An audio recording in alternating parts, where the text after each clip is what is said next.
Wrestling fans, Highspots fans, we are here with the elusive Universal Heartthrob, Austin Idol. Idol, I'm so proud of myself for actually finding you. You have been the holy grail of interview guests. You've been so difficult to find, and what a privilege it is to have the opportunity to sit down and discuss your career in an open setting like this. Thank you so much for joining us. Good to be here, Mike. Were you aware that you were such a wanted man on the convention and the interview scene? No, not at all.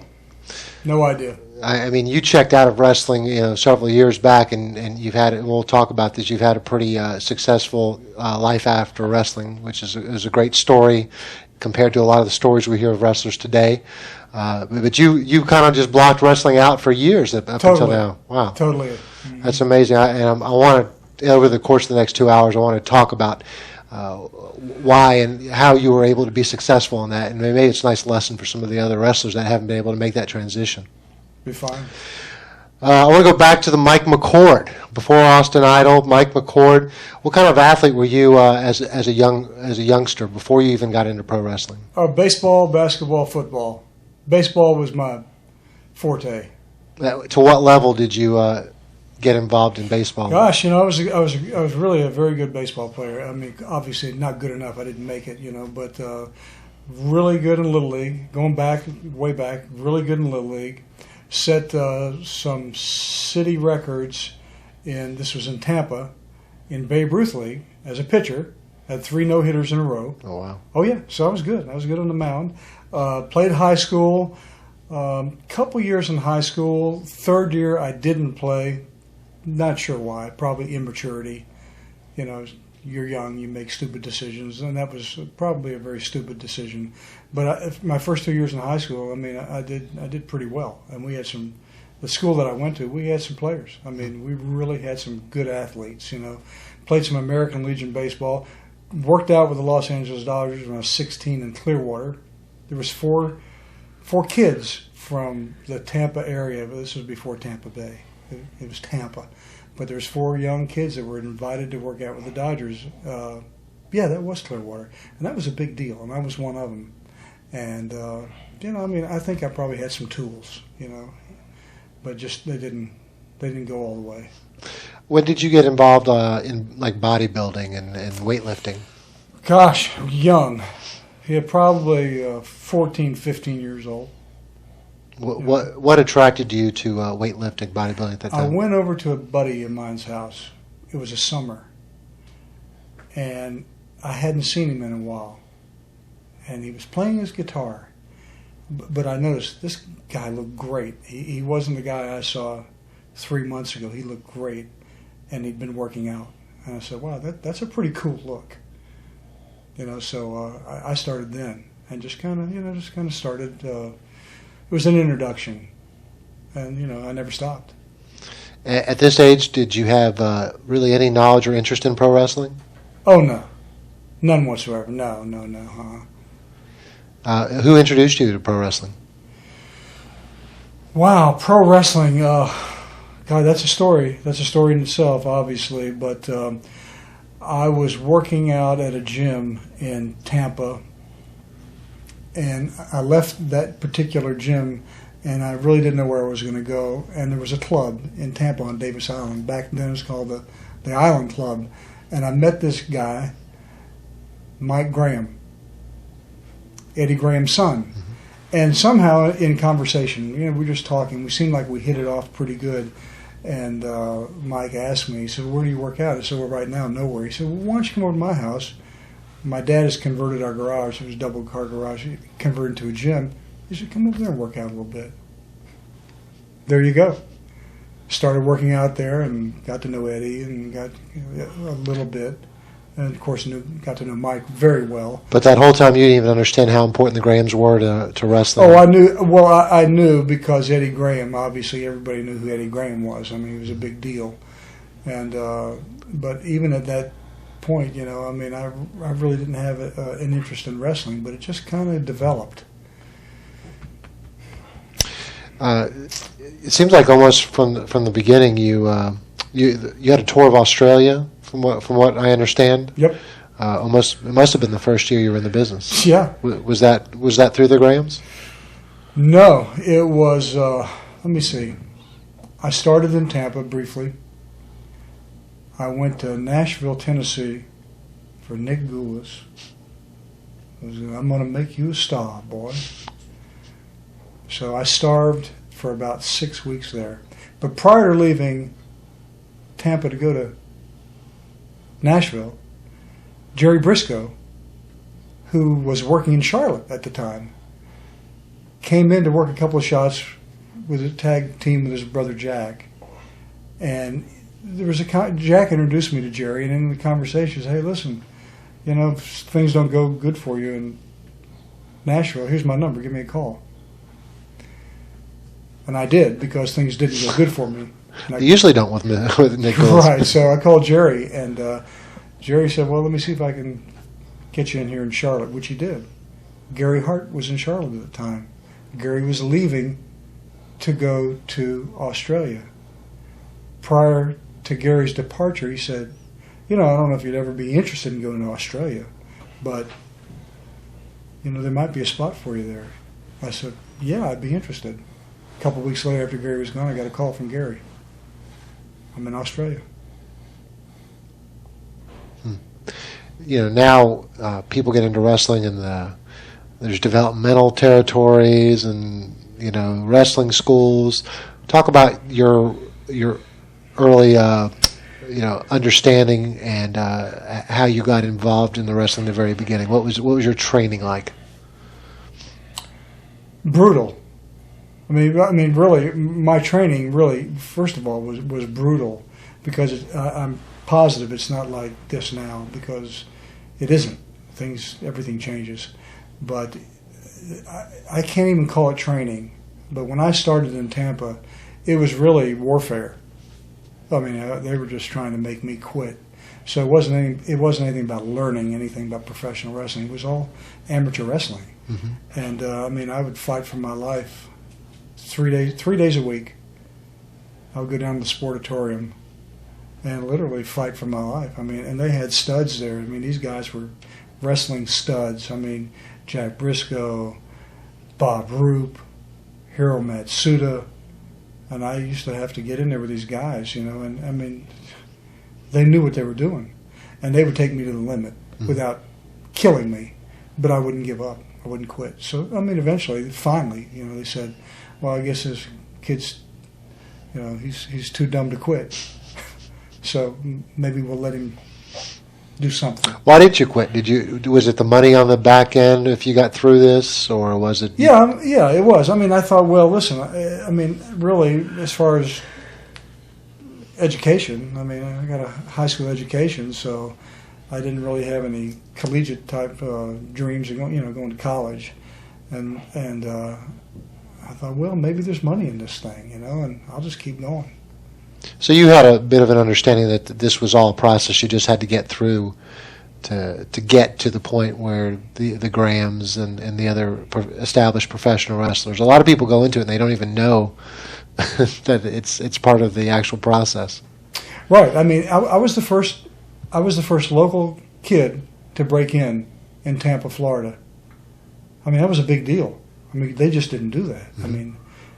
It was a no-no. It was a big no-no. And for them to give me the opportunity, it was huge. But they were going to make sure that, I was going to pay the price. And really, they beat me to death.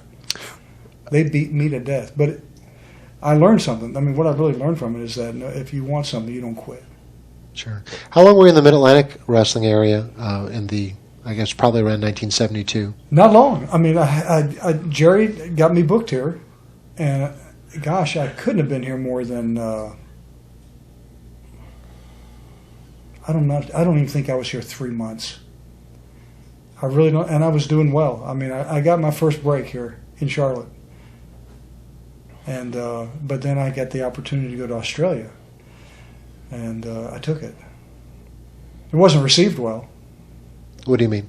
Well, when I gave my notice, Jim Crockett, who was alive, and he was the promoter, and he was the boss, and of course he had his kids, David and Jackie and Jimmy, I think. Mm-hmm. But they'd made me Rookie of the Year, and they were helping me, and I was making some money. I mean, not a great deal of money, but compared to where I just come from, Compared to Goulas. I was making a ton of money. And then when I had the opportunity to go to Australia, I mean, it was good money. It was guaranteed. It's Australia. I'm a young kid, and I knew enough about Australia that it was really, to me, it was like the elite place to go. It was the honey club. I mean, people just didn't get into Australia. So. And how long were you in Australia? I think the first time I was in Aussie about 8 or 9 months, and then we took a Christmas holiday, which they always did. And I went back to Florida for a month off, went back to Australia, but in that month off process, Jim Barnett sold the business. As a matter of fact, Jim Barnett sold the business when I was still on the holiday. And he called me, and he said, look, I've sold out. I've sold out to Eddie Graham and Buddy Fuller.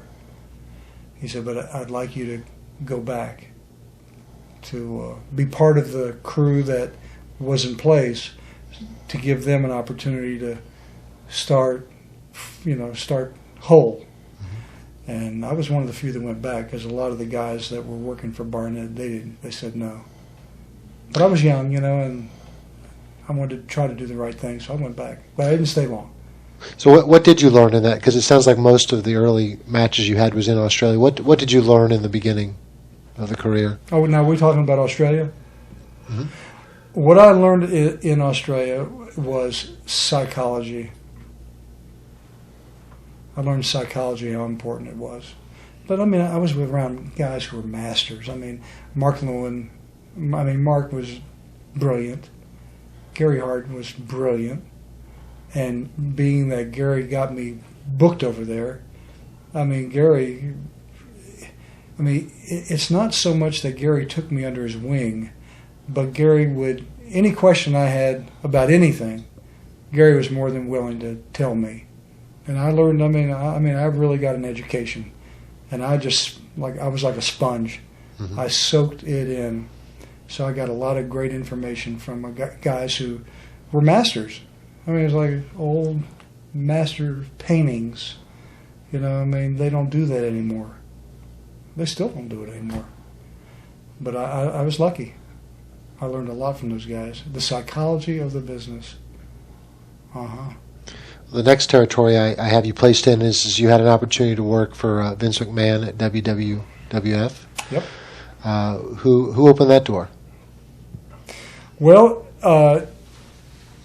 Jim Barnett opened it up, but Jim returned the favor to me, because by me going back after he sold it, when most of the other guys didn't. They just quit because they weren't going to work for whatever reason. They weren't going to work for Eddie, and they weren't going to work for Buddy Fuller. Of course, I started with Eddie and Buddy Fuller too, so anyway. When I left, I was only there maybe a month, when I knew that this isn't happening. And I called Jim Barnett and I said, Jim, I just want you to know, since you sold the deal and everything, that I'm giving my notice and I'm leaving. And he said, well, what are you going to do? And I said, well, no. He said, well, where do you want to go? He said, where do you want to go? So immediately I said, New York. He said, I'll call Vince. Call me. He said, I'll be in Hawaii at the Surf Rider Hotel. He said, call me, I think it's 3 or 4 days later. And I called, he said, you start in, I think it was March or April. You do your first TVs in there. So Jim got me in to New York. So in the early matches, I had you working with guys like Tony Gurria, Arnold Scala, and Luis Torres. Easy for you to say. Yeah, young guys, and plus I was a young kid. I still didn't know how to tie my shoes, really. And it was my first time being a heel. I had no clue, really no clue of what I was doing, but I was trying hard, But Vince McMahon, Sr., liked me. Well, first of all, back off that, because when I got to New York, Curtis Ikea, King Curtis, was in New York and had been in Australia where I was. And really, I'll never forget, I made my first TV in Philly, and guys were hanging out waiting to do promos. And Curtis came up to me and just gave me that big hug. It was like, you know, you're part of us. And everybody saw that, and they said, well, he's accepted. I mean, I was accepted immediately by all these guys, and the Big Apple was the Big Apple. I mean, it was a big deal. I mean, if you were in New York, that was a big deal. So anyway, I worked as a heel for about 4 or 5 weeks, and then I think it was Philly. Lou Albano came up to me, and he said, Mikey, he says, Vince is going to talk to you today. He's going to put you with me. I'm going to be your manager. Well, you're with Lou Albano, you're made, right? You're made. Sure enough, Vince did. He pulled me off to the side, and he said, I'm putting you with Lou. You're going to make X amount every week. You'll never make less. And he said, I'm not going to give you the main event in New York. He said, but you'll get a main event in Boston. You'll get a main event in Philly. You know.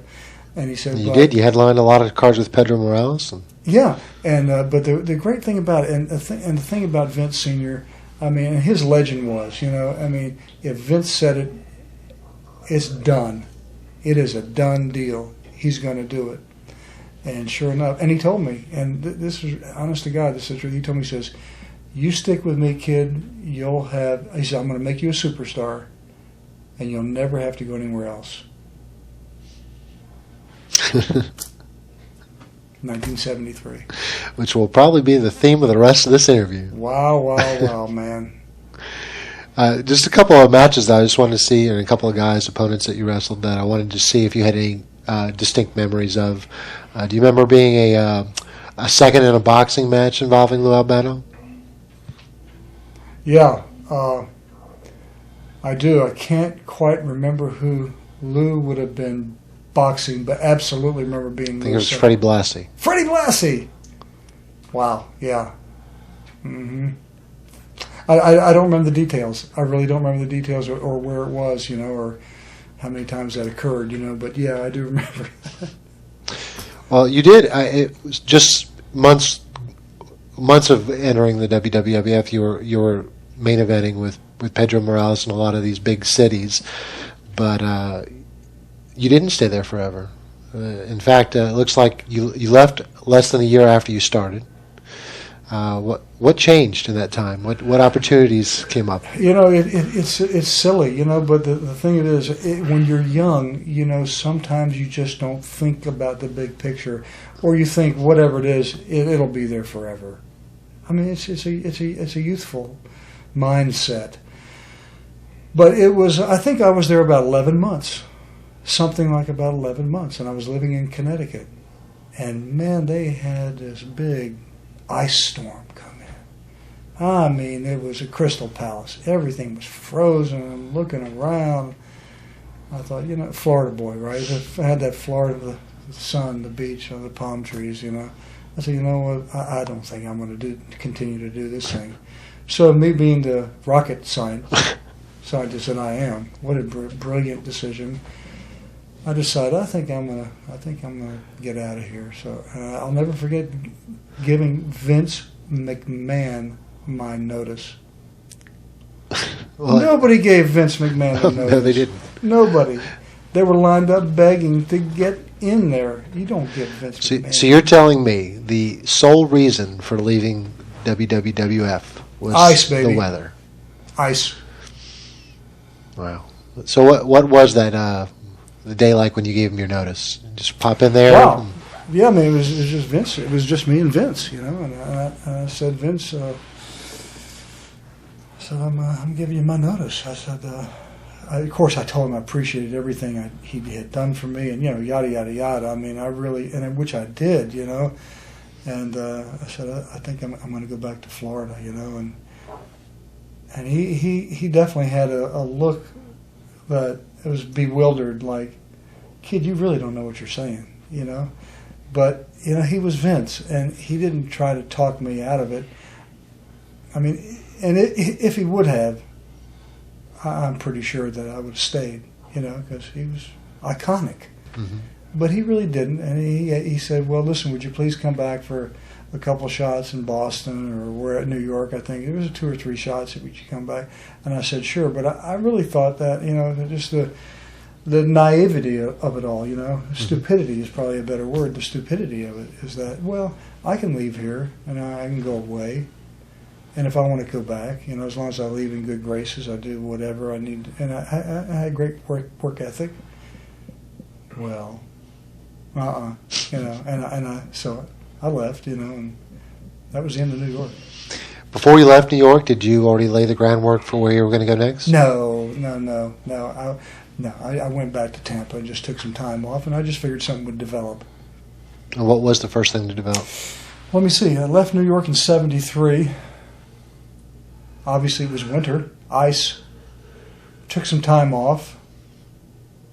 Because the first I can find is in the fall of '74, you started working in Florida and in Georgia. A couple of shows for promoter Paul Jones. It must be true. Yeah. Must be true. So obviously I took a good length of time. I was going back for that sun, wasn't I, on that beach? Working out? Hell yeah. And working regularly in Florida against some great names like Danny Hodge, Barb Armstrong, Bob Roop. Any memories of this time? Yeah, a little bit. It wasn't anything too important to me. It was just a transition thing, and plus, for me, it was like a paid vacation. As a matter of fact, I didn't even. I got a call asked if I wanted to work, and I believe Louis Tillett was the booker. I'm pretty sure Louis was the booker. And he asked me, he said, look, do you want to work something? I thought, well, yeah, hey, listen, I'm here anyway. I'm just taking it easy. I figured, well, if I can make some money too. Now it's a paid vacation. But, there's some memories, but nothing that really sticks out like, wow. Any point in there you said, maybe leaving New York wasn't a good idea, or were you pretty happy at that time with your decision? Happy. But always thought if I wanted to go back, too. So, I figured, well, I can call Vince. Yeah, right. Okay. I want to talk about the plane crash, and we're not going to go in great detail about the plane crash because I know it's going to be a centerpiece of a book you're working on. I appreciate that. That's very kind. So I do want to touch on it. I don't want to kill the book. I don't want to kill the book, and I'm pretty sure after this interview everybody's going to get the book. But I do want to talk about the plane crash as it relates to your wrestling career. You're on an unfortunate incident, and most people, when they think of the plane crash, they think of the one involving Ric Flair, but there was a plane crash, I think, the very same year. Can you just give us I know a lot of people know the details of it, but can you just sum it up for us very quickly? What happened? Well, it's a tough thing to sum up in a hurry. It really is. But basically,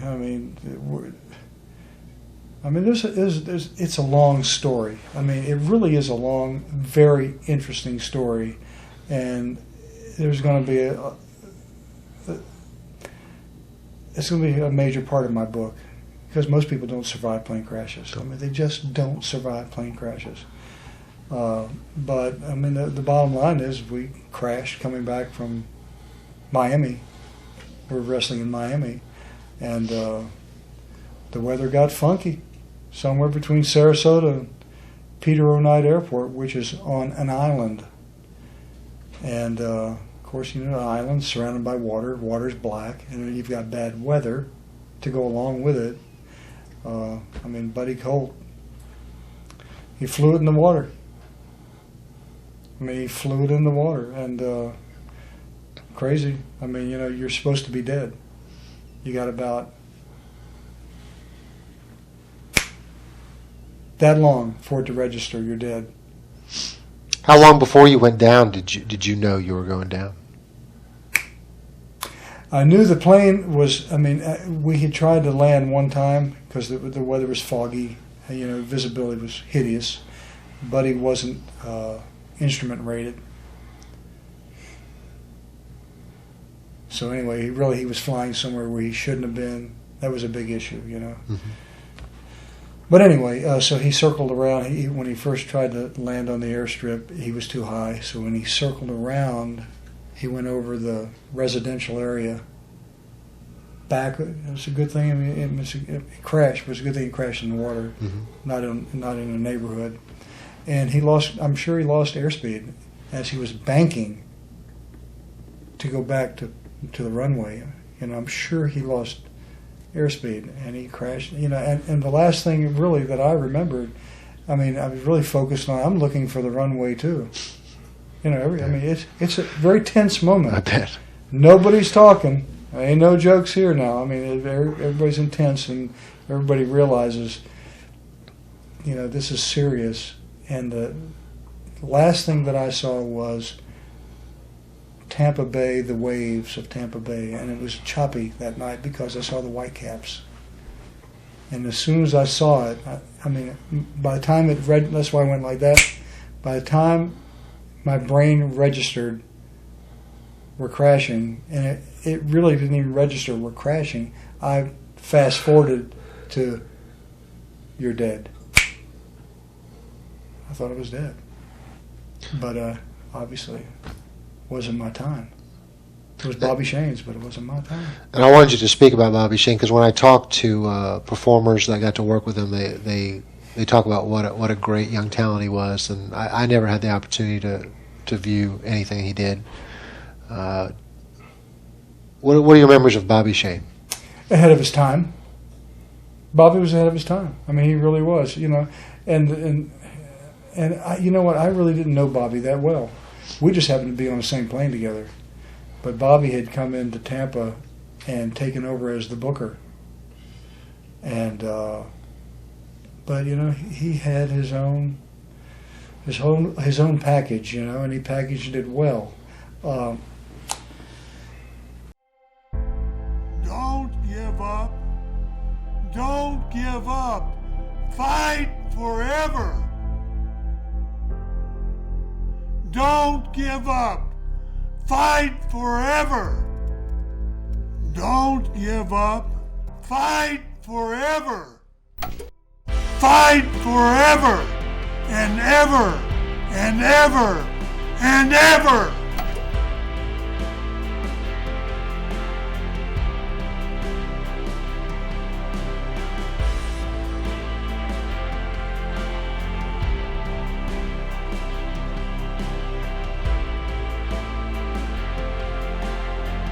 You know how well he really would have done there? I mean, nobody really knows. I mean, they don't know because he was really just starting out. I don't know how long he had been in Tampa before the plane crash, really, but I don't think it could have been all that long. But from what little I knew, you know, of Bobby, I mean, we got along well, but, you know, he had some pressure on him. He had the book, wanted to do well. So we didn't have an intimate relationship. Is it true that you lost 30 pounds between when you were wrestling before the accident and then after you recovered? Did I lose 30 pounds? Yeah, you changed your physique a lot in the process of your time off and rebuilding and rehabbing. Oh, from Mike McCord to Austin Idol? Absolutely. 100. 100 pounds. 100. What changed? Was it the diet? Was it battling with the rehab and the injuries? Was it a new focus of what you wanted to turn yourself into? You know, it really started all about health. It was health.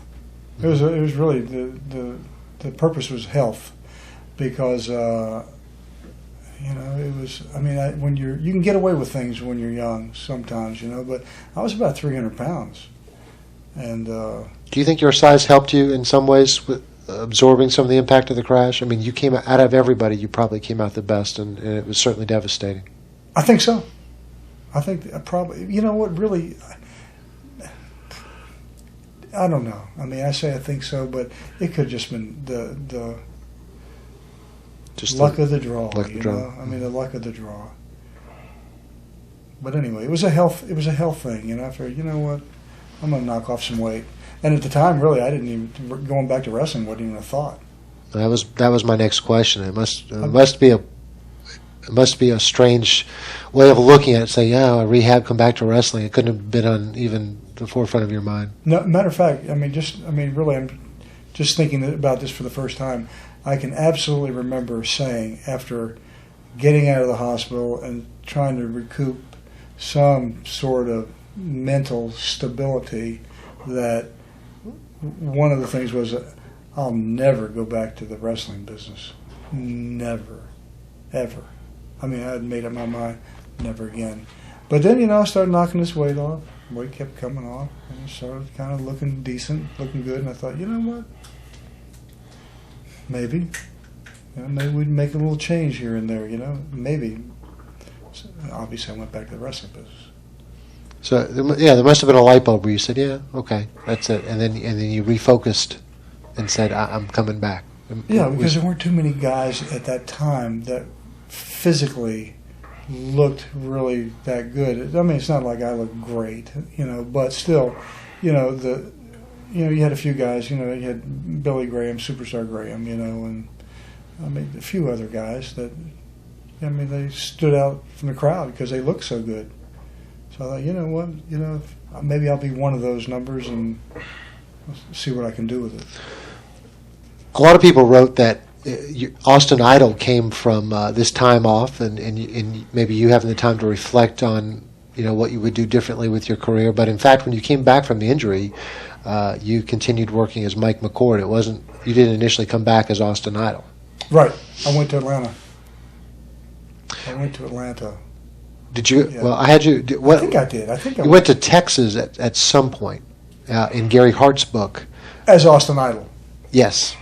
And I wanted you to address this thing. In Gary Hart's book, which just came out, he claims that you wanted to be called Austin Idol. No, Gary made a mistake. No, okay. He made a mistake. As a matter of fact, when I got to Texas, when I got to Dallas, I saw a program. And I looked at the program, and it said Austin Idol, O-F-T-E-N. And I said, Gary, what the hell is this? He said, well, that's the name you gave me over the telephone. I said, no, Gary, it's Austin. Who would want Austin Idol? So anyway, no, that was not my idea. No. So who can we credit with the name Austin Idol? Oh, that's me. Of course, that's me. Where did the origins come from? Well, I was looking for a name that I thought would be very easy to remember and something I could build a package around. So at the time, there weren't. You didn't hear the name Austin. It's kind of common now, I guess, but there were very few Austins. So I said, I like that name, Austin. And then I came up with the name Idol. So Austin Idol, pretty boy. I get the whole deal, I can conceited, arrogant, the whole thing, and I could build a package around the word idol. Idolmania. I could just do so much with idol that it would be easy, it would be a good hook. How much of Billy Graham influenced you? He was a guy that's said to be ahead of his time, and his package was in a lot of ways similar to what Austin Idol was out there. Yeah, but Billy influenced me a little bit. I'd say just from the fitness, the physical fitness thing, but not in terms of any work. Not work. None there. But I was generally thinking about the package, the arrogance. I don't know. No. I don't think too much. I don't think I really had too much influence from Billy, except for that, the really the physical part, and I just really molded myself, the way I perceived that I wanted others to perceive me. You were only in Texas for a brief period. Did you work exclusively for Paul Bosch, or did you work for Von Erich as well? Yeah, both of them, because Paul was in Houston, and then Fritz did the rest of the territory. I was there for a very short period of time. Why so short? Money. Okay. Money. All about the money. You went from Texas briefly to Portland. Portland. Yeah, great experience. Oh. Great experience. Yeah. As a matter of fact, Fritz Von Erich told me, he said, "You will never work again." So I got booked in Portland. No, wait a minute. Why did he say that? Well, because It was a money thing, and we were in Dallas one night, and you always got paid cash at the end of the night, and it was a double main event, and I think it was Billy Graham and Ken Patera, and myself, and maybe Red Bastien. I think it was Red Bastien, but it was a double main event. You know, and guys, not everybody, but guys would say what they got for the night, you know. And when I found out I think Billy told me what he got. Billy Graham said, look, I got this. Wow, good payoff, I got this. Well, I didn't get that, but it was a double main event. No, I didn't work with Red Bastien. I can't remember who I worked. Could have been one of the Von Erichs, but Red Bastien was the booker. So I went to Red Bastien and said, hey, Red, my money's not right. He said, what do you mean? I said, well, I got shorted. I didn't get what the guys in the main event got, and we're at a double main event. That's how it was promoted. That's how it was booked. It was in the programs. It was a double main event. He said, well, you know what? That's just not how we do it here. That was just for the publicity. I said, no, it's not for the publicity. It's a double main event. I'm supposed to get my fair share. He said, well, you'll have to call Fritz about that. I said, fine, what's his number? He said, here, boom. So I'll call him. And there was a phone booth outside the Sportatorium in Dallas. Of course, the matches are over, right? I went out to the phone booth. This was before cell phones. They say it's so much easier now with cell phones. Oh, it's so much easier, yeah. I called Fritz, and I was very nice. And I said, Fritz, there was a mistake tonight on the money that was received for my main event. He said, what was it? So I told him. He says, no, that's not a mistake. And he, a big story, and the bottom line was he wasn't going to give me any money. So I told him, I said, well, Fritz, and I knew then he wasn't going to give it to me, and I knew I wasn't going to stay. Mm-hmm. So I said, well, if I'm going to go out, I might as well go out in style. So I gave Fritz Von Erich an ultimatum, which I knew that would really get over with Fritz. It didn't, and I didn't care. And I gave him an ultimatum. I said, Fritz will give me an ultimatum. Either you pay me what you owe me tonight, or I'm leaving. He said, first of all, you can't do that. Second of all, if you do, you'll never work again. And I said, watch me. I quit. Boom, hung up. That was it. See, I had a record, and this might be a nice time to clear it up, that you did. Your last match in Texas was a loser leaves town match against Kevin Von Erich. Are you saying maybe the stipulation was added on after they wrote the story? Because that would imply that you gave them some sort of notice. And, no.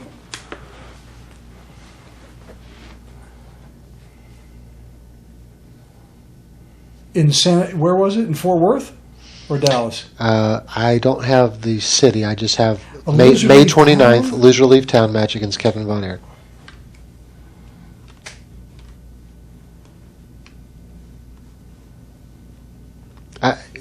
We're talking. No, but I do remember that. I vaguely remember a loser leave town match. Vaguely remember that, but I don't remember the outcome of it because the outcome could have been anything. Right. Which wouldn't necessarily mean that anybody left town. Well, you clearly remember your ultimatum. Damn sure remember that ultimatum. That I remember positively hanging up on Fritz Von Erich, and that was it.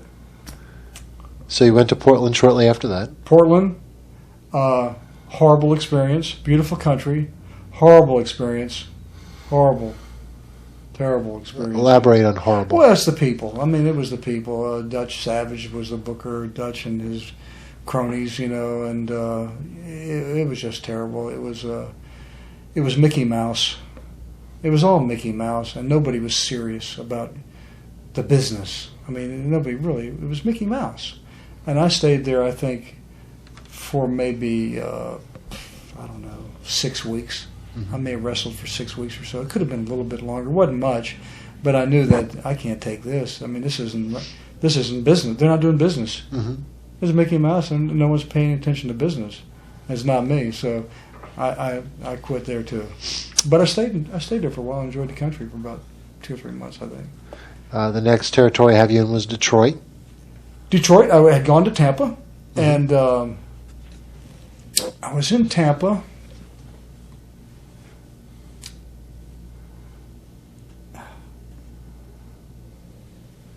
just trying to think who it was that. God, I wanted.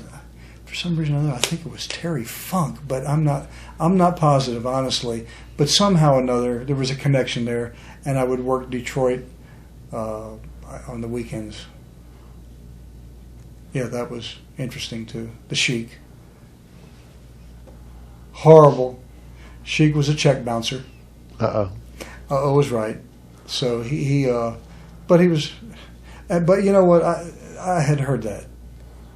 But, you can tell, you can promise anybody anything. And the Sheik did promise me before I went there. He said, look, I'll pay you cash and yada, yada. Well, I got there was no cash. I'll write you a check. Oh, God. So, go home, put the check in the bank. Check comes back, and that went on for, a short while. But they would make the money good. The money was always made good, but you had to fight for the money. Mm-hmm. You literally had to fight for the money, and it got old. But it was an interesting thing though. The Detroit deal was so interesting because you had some you had some great talent. You really did. What sticks out for you about Detroit? I think it was Cobo Hall. It was just something. It had a magic to it. It was Detroit. It was Cobo. The history of it. Let's face it. What a run they had there. Phenomenal run. It was a hot place for a long time, But it was just kind of interesting, the history of it. And plus, you had guys coming in and out that were, you had the Funks and I think the Butcher and Abdullah. There's a lot of talent was coming in and out of there. So, to be involved with the talent and everything, even though I had to fight for my money because he'd bounce the checks, it was okay. So, for a while. For a while, I have you your first run, the Magic in Memphis, December 1978. Okay. Do you remember what brought you to Memphis? Yeah, sure do. I was working out in a gym in Tampa, which unbelievably that gym is still there. Same owner, 50 years. Hector Morales, Hector's Gym. We give a little Hector a plug, right? Hector's Gym in Tampa. I was working out at Hector's. Rocky Johnson started working out at Hector's. So Rocky and I, back and forth talked and everything. And Rocky had been working, I think Rocky had just finished up, actually, in Memphis. And he said to me one day, he says, man, you ought to go to Memphis. He said, you do great there. And he said, they jump all over you there. You really ought to go there. And Rocky kind of pushed that Memphis thing on me for about 3 or 4 weeks. And he said, look, call the guy. Will you just call the guy? He said, I'm telling you, you'll do good there. So he gave me Jerry Jarrett's number. And I called Jerry Jarrett. And, we're strangers. So he brought me up for a TV. He liked me. And just one last question, because I totally forgot. Were you working heel the whole time you went through Texas, Portland, Detroit? Yeah, I was honing my skills. Mm-hmm. I was honing my skills. I was getting good at Austin Idol. As a matter of fact, it was really the timing for Memphis was really good because I was honing my skills, and by the time I got to Memphis, I really felt like. And I didn't know anything about Memphis. I didn't know. Tennessee. I didn't know anything about anything else. I really didn't. But I was determined that this could be a good break. So when I hit Memphis, man, I'm going to give them everything I got. And I don't even believe this, and so maybe you're going to tell me it's true, or maybe my research is poor, but.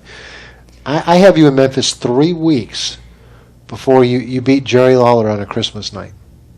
I think that's right. That is unbelievable, even for Memphis, to go in there and 3 weeks later to basically be the guy on the very top of the promotion. Jerry, they felt like I was going to be box office. And I'll never forget it because I did my television. They flew me up to do a TV. Which they did live TV on Saturdays. God, what a huge market they had there in terms of the numbers they put up. They were insane. But anyway, I went out. I don't even think I wrestled. I think I just went out and cut a promo. And when I came back, Jerry was excited. He said, "Idol," he said, "you're going to be huge here, Idol." He said, "I'm going to put billboards up all around town." He didn't do that, though, but it sure sounded good to me. He said, "I'm going to put billboards all up around town." He said, "Austin, I was going to be the next big deal here." But he was pumped up. I got to give Jerry a lot of credit. He saw money. He saw chemistry. He saw me and Lawler. He saw it. So after about 3 weeks, Which makes it hard to understand why it ended so quickly, the first run in Memphis. Well, it had to be over money. It's all over money, I can't remember the...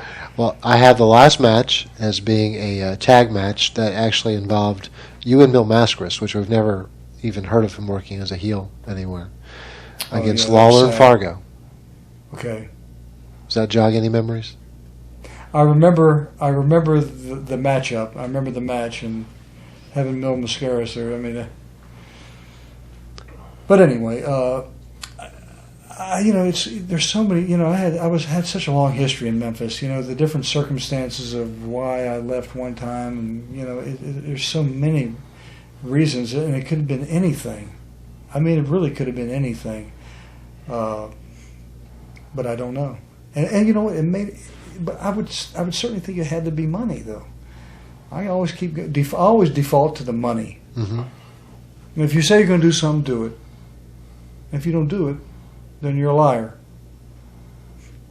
Some people don't mind being lied to and cheated. I got a problem with it. I got a big problem with it. To this day, you lie to me, you cheat me, you won't get a second opportunity. But I would expect the same, it's a double-edged sword. It had to be about the money.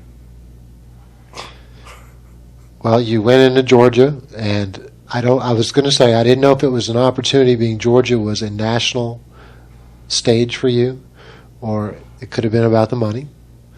But you basically went right from Memphis, took Austin Idol right to Georgia, mm-hmm. And I know a lot of people today know you because of what they grew up on watching Georgia Championship Wrestling. But you're pretty sure moving to Georgia was about the money.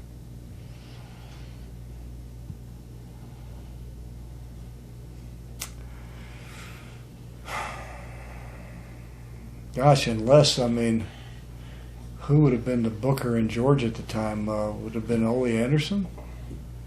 Someone could have... No, I wouldn't bet my life on it. It was about the money. But, unless someone called me and said, "Hey, come to Georgia." But I'm foggy on that, obviously. Well, compare your early memories of Memphis to Georgia in terms of a territory. Oh, wow. One's TBS. One's WTBS, and that was when WTBS was a baby. It was an infant, and nobody really had cable. But enough people did have cable, even though you're working a local regional area, you're pretty much all Georgia. There was a pretty good crew there.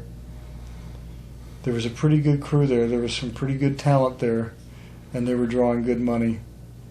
There was drawing good money.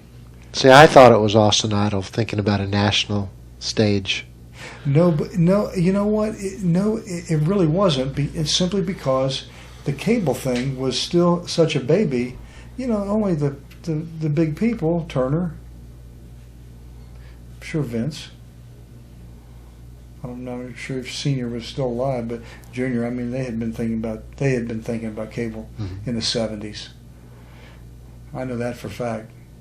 They were thinking about teleprompter. Mm-hmm. But the cable thing was not that big a deal to me until we went to Ohio one night. I think the first time they ever tested. They looked at where the numbers were. Ohio. We went to Columbus, Ohio. Sold out. Huh. Cable must be real. Do you think it was Ole Anderson? Could have been George Scott as the booker? Do you remember working for George? I don't think I ever worked for George. Okay. I don't think so. Can you compare Gordon Soley to like a Lance Russell? And I just think that you really understand the value that a guy like Gordon Soley and Lance Russell has when they're conducting an interview with someone like Austin Idol. There's magic there. Gordon Soley was the godfather. He's the guy, you know. Gordon was like, it was like Wide World of Sports, ESPN. It was like NFL. I mean, Gordon was unbelievable. He was brilliant. I mean, he was unbelievable. He was so credible. He was like a Walter Cronkite type guy, you know. He was unreal. Lance, who was really very, very good too, you know, but so totally different. Lance was more laid back, you know, and he would lay back and he'd joke and a little bit and maybe laugh a little bit, but not Gordon. Boy, whatever Gordon said, it was real. And everybody knew it was real. Everybody out there watching their television, they knew whatever Gordon said. I mean, there's no BS here. This is the real deal. So he was great, man. They're totally different, though. Do you have any distinct memories of working with promoters like Paul Jones, Fred Ward? He's like, he knows where this is going. Yeah, I mean, Paul Jones for sure, you know. Fred Ward, no question. Where are you going? There's an infamous story. I love to address these terrible rumors. Hideous rumors. Hideous rumors, just, you know, and this is a perfect opportunity to clear them up. Yeah, ladies and gentlemen, please note the crawler going underneath the screen. There is a rumor that on a Fred Ward show that I think the story was you won a battle royal, took the check, and cashed it. What a horrible thing. Who would say something like that? Who would start that? Must be those internet writers. What are your memories of that story? I mean, there's probably a grain of truth in it, but probably just one grain. Okay, there may be a grain of truth in it, but you know you got to have the whole story. You know, there's a whole story, not a half story. So the whole story is Fred Ward was the consummate thief. He robbed, and when you knew you went to Columbus on a Wednesday night, you could. I mean, and we had great crowds. Because, I mean, it was box office, you know. Fred was the consummate thief, and everybody knew when you went to Columbus on Wednesday night, you're really going to get screwed. You're really going to get screwed, and but it was almost like whatever it is. You make it up from the other areas where Jim Barnett was making the payoffs. You know, you make it up. So you say, well, forget it, you know. So anyway, I had left Atlanta. Not quite sure what the reason is, you know, not right now. But I had left Atlanta and I was in Tampa on one of my many hiatus, you know, in between engagements. Not unemployed, between engagements. There's a distinct difference. So I was on hiatus in Tampa, and out of nowhere I got a call to come to Columbus, Georgia to wrestle. So I thought, well, okay, you know, they're going to fly me in, and I think, you know, I kind of think Ole may have been the booker. You know, I do think maybe Ole was the booker. So anyway, they flew me in, and I had a guarantee for the night. I was going to make X. So, yeah, I'm sure of that. I had a guarantee I was going to make X. So I thought, okay, well, he can't screw me tonight. At least I know I'm going to get X, you know. And they had a battle royal. And I won the battle royal, which made no sense to me because I wasn't one of the guys in the territory. I mean, it's stupid. They came to realize that it was stupid. But so anyway, I won the battle royal, and so when the match was over, Fred Ward lumbered into the ring and presented me with a check. So I looked at the check. I didn't really look at it hard, but I just looked at the check. I raised my hand. Yeah, the place was sold out, and I put it in my tights. I just stuck it in my tights and walked back to the dressing room. And now normally, typically in a battle royal, First of all, regardless what is on that check, it's when you go back to the dressing room. If you make it that far, they're gonna take it back. Yeah, they're gonna make sure they're gonna take that check back. But anyway, so before I got in the shower, I reached in, so I take my tights off. I just looked at the check. Said, "Oh, I still got the check." And I opened the check up and, wait a minute, it's made out to me. Austin. It was made out to Austin Idol. It was $5,000, and it was signed Fred Ward. So, well, that's interesting. So I just took the check and kept it. And I was on vacation, Christmas vacation, and as a matter of fact, I was coming up to the Carolinas for vacation. And I always used to do my banking in Atlanta. When I was in Atlanta, and they all knew me. I go into the bank, hey, Mr. Idle, blah, blah, blah, let's go in and whatever, But after keeping the check for a while, the more I thought about it, I said, you know what? All the money this guy has stolen from so many wrestlers. It's really not so much about me, but it's like this guy has robbed so many guys for so long. It's justice. I'm gonna see if I can cash a check. So I was going anyway. I drove into Atlanta. I was driving. I stopped in Atlanta. The same bank. I had no bank account there. Nothing there whatsoever. I walked in. I had my check. I walked in. Hey, Austin, where you been? It was like an old home week. I walked up to the teller. I said, "I'd cash this," whatever her name was. "I'd cash this, Melanie." She said, "Sure. How would you like it?" I said, "100 would be fine." She gave me $5,000 of hundreds stuck in my pockets. I felt real good about it. I really felt real good about it. I'm not a thief, but I felt real good about that. It was almost like it's Robin Hood, Yeah, Robin Hood, baby. So I was like, you know what? The boys ain't going to get none of it because I did the deal. I said, but this is for everybody, I probably could have run for some kind of office if there was one. Then. It was good. So the check cleared. Check cleared. Yeah, check cleared. Oh, check cleared. Yeah, not happy. They were not happy about that. I'm sure they were. They were not happy about that when the check cleared. I'm sure they were. But they couldn't do anything about it. Why not? Why couldn't? What are they going to do? They wrote me a check for... I guess that exposes the business if they say, well, it really wasn't his check. Matter of fact, you know what? Now that I really recall, as a matter of fact, I had a sheriff knock at my door. Yeah, a sheriff knocked on my door. I was in Tampa. So I opened the door, he said, "Are you so-and-so, blah, blah, blah." And he said, I think he had something that he wanted me to sign.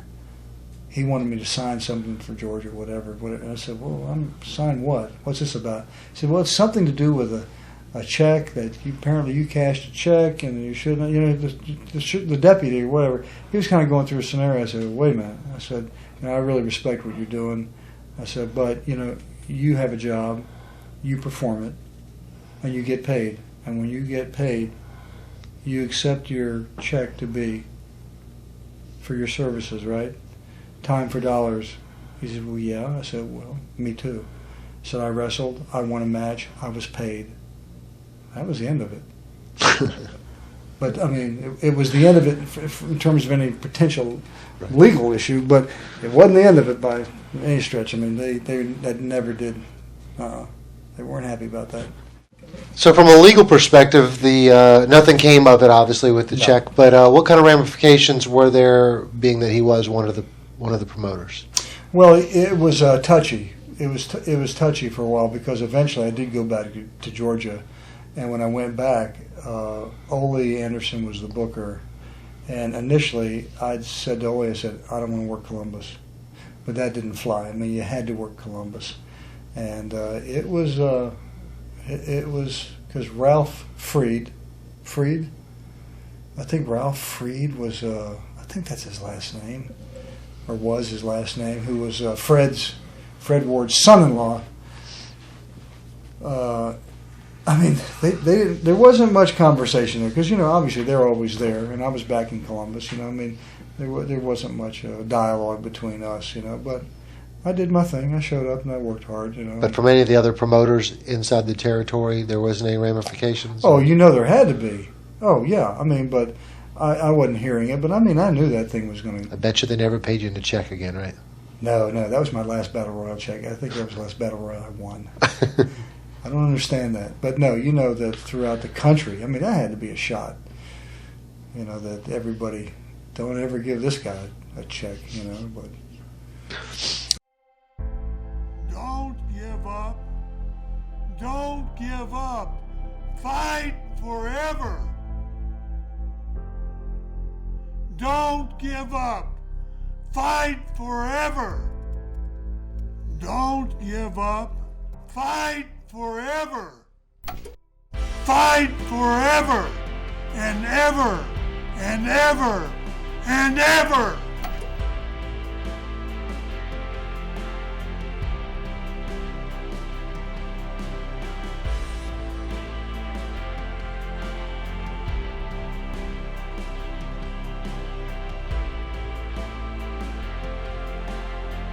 I'm just going to briefly run through some of the early guys that you were paired with in Georgia and just see if anything comes up. If not, it's no big deal. You battled Bob Armstrong very early in the Georgia territory. He was obviously, Bob Armstrong is one of the biggest names in Georgia. Great talent. Bob's a great talent. Easy, great talent. Nothing really specific sticks out with me except for that Bob was really, he was really over a Georgia boy. He was a Georgia boy, and Bob was very talented. He really was, and got to give him props for that one. You worked with a very young Bret Hart. Yeah, yes, a few times with Bret Hart. He was very young. Good body, good head of hair. Didn't really strike me as anybody would really make it, but Did anybody give him any maybe extra leeway because of who his father was? Did that carry any? I would think so. That was pretty standard practice. Yeah, I would think so. But Bret obviously turned out pretty good.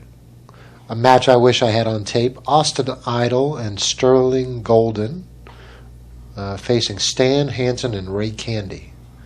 December 1979, paired with Hulk Hogan.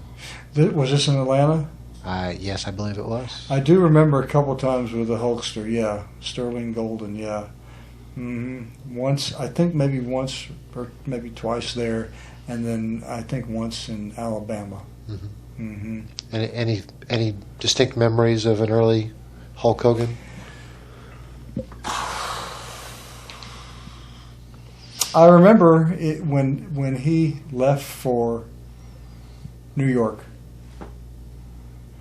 We rode to, I think it was Augusta, Georgia, together, and he was leaving for New York, and we're from Tampa, poor side of town.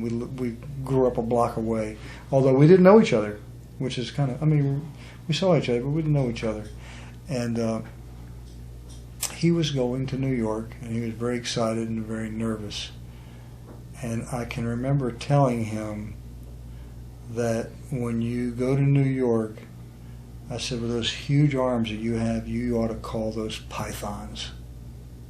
Call them pythons. They stuck. Pythons. Do you remember being managed by Bobby Heenan in Georgia at all? Yeah, I do a little bit briefly. It's great. Bobby, great talent. And I don't think there were too many occasions, but Bobby and I made a few trips together, and it was fun because he was a baseball freak, and we taught baseball. So it was always good. That's all we talked about was baseball. So, but I don't think there was that many occasions, but they were good. They were good. I liked Bobby. You're primarily known as a singles competitor, but you were paired with the Superstar and had some fantastic matches in the tag team arena, facing guys like Dusty Rhodes and Mr. Wrestling 2, the Briscoes. Remember anything specific about working with the Mass Superstar? Just very easy to work with. Great guy. Just a great guy. Nice guy. Very likable. Nothing but good things to say about him. Bill Eadie. Mm-hmm. Nothing but good Still things. competing today. Wow. Love to see him. Mm-hmm. Well, this is the time where most people that think of Austin Idol, we've covered now for an hour basically the stuff that probably most people weren't aware of or didn't know about. But very early on TV, you and Tommy Rich paired together, and it was just, even to this day, people still remember you and Tommy. And why was that pairing so successful? In Atlanta? Yes. Chemistry. I mean, you had two young guys, both good workers. I mean, we were just, I think Tommy and I were pretty magical, you know. And Tommy, you know, I can't say nothing. I mean, I can't say enough about Tommy. Tommy was so over in Atlanta. He was a night off for me. I mean, he was really a night off for me. He was so easy, and Tommy he was good business. I mean, he was all about business, and he would do whatever. But I would too. And Tommy and I had great matches. I mean, we really did, and we both worked hard, and they were great. You know, I have great memories about Tommy there and elsewhere. Do the crowds that when you face Tommy Rich in the Georgia territory, do they really stand out for you from anything you had seen thus far in your career? Oh, well, they were crazy. I mean, you know, they were just absolutely insane. I mean, we'd have them going absolutely nuts, loud and wild and crazy. They loved Tommy. They hated me. It was perfect. It was absolutely perfect. It was a good chemistry. And just as successful, you were paired with Mr. Wrestling 2, Tommy's friend. You know, and it made you transition well between Tommy and Mr. Wrestling 2 for almost a full year of creating some very memorable television. Yeah, 2 was very interesting too. I mean, he was totally different from Tommy, obviously. Tommy, young, good-looking kid. Girls loved him. I mean, you know, 2, seasoned veteran. You know, and he was so over. I mean, 2 was really over, and he was very believable. And we had good matches, you know, but you really had to kind of cater to his psyche a little bit in order to have a great match. So a little more challenging than the natural. Big ego. Yeah. I mean, it's not a bad thing to say. I mean, it's really not bad. It's not a knock, you know, but big ego, huge ego. And you really had to cater to that if you wanted to have a great match. And if you didn't, you're not going to. So I was pretty successful in that, you know. Like I didn't care, you know. I mean, I'd pump him up, you know.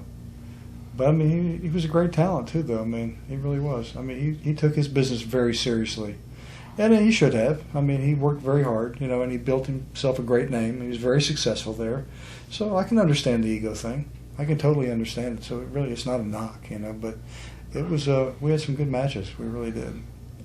And one of the things that's your strength, which can elevate you, especially on TV and particularly on a national audience, is your ability to deliver some of those amazing interviews. You know, whether you're given 30, 62 minutes in front of a camera, you can take the feud with Tommy Rich or Mr. Wrestling 2 and move it forward. And the power of the interview, that's basically what I'm driving at. Is, did you realize how important your interviews were to your success? Definitely. They were critical. I mean, I knew they were critical, and I knew when that red light popped on, I mean, it's showtime, and you better get it right. And were you a natural, where the light pops on and whatever comes in the head comes out, or was it? Yeah, I mean, I was a natural. I mean, I worked on this Idol package. You know, I mean, I tried to get these little cliches. Mm-hmm. I mean, I had my cliches, which I'd always have them to pull out when I needed to. You know, and I tried to make my interviews different. I think you understood branding a lot earlier than most people inside your profession. I may have. I may have, because I know my interviews were good. I mean, I knew they were good, but I mean, I wanted to make sure that they were good, and I'm not saying that they were the best, but I wanted them to be, you know. But we had some great guys out there. Do you have any memories of working? This is just an amazing day, December 25th, 1979 afternoon, wrestling Tommy Rich in Columbus, Georgia that night, facing Ric Flair in the Omni. I remember Flair in the Omni. I do remember Flair in the Omni. Yeah. I think there was a no contest our match. It was like a draw. I believe it was a draw. Or maybe I got disqualified. It was something like that. But I do remember that, and it was kind of funny because I was on TBS, and of course Ric Flair, great talent. I mean, that's a no-brainer. Fabulous talent, great athlete. But being on TBS, which was, you know, somewhat national, that I think I was the first one there. I had a belt. I think I had the television belt. They gave me the television belt, and I called it the National Television Heavyweight Champion.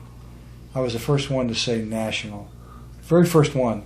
And when I called it the National Television Heavyweight Champion, as a matter of fact, I think at some point I even dropped the television part out, and I named myself the National Heavyweight Champion. That got a lot of bad feedback from other promoters, and they were calling Barnett, and they were bitching and moaning. You tell him he can't say that because we got the NWA, you know, national. But he said, tell him he can't say that. Well, when Barnett did, he sent the word down. I said, tell him not to say that. I kept saying it because I thought, you know what? As long as I'm out here and I've got this belt, I'm going to be the national heavyweight champion. And they finally got it. The office finally got it. They said, you know what? Why not?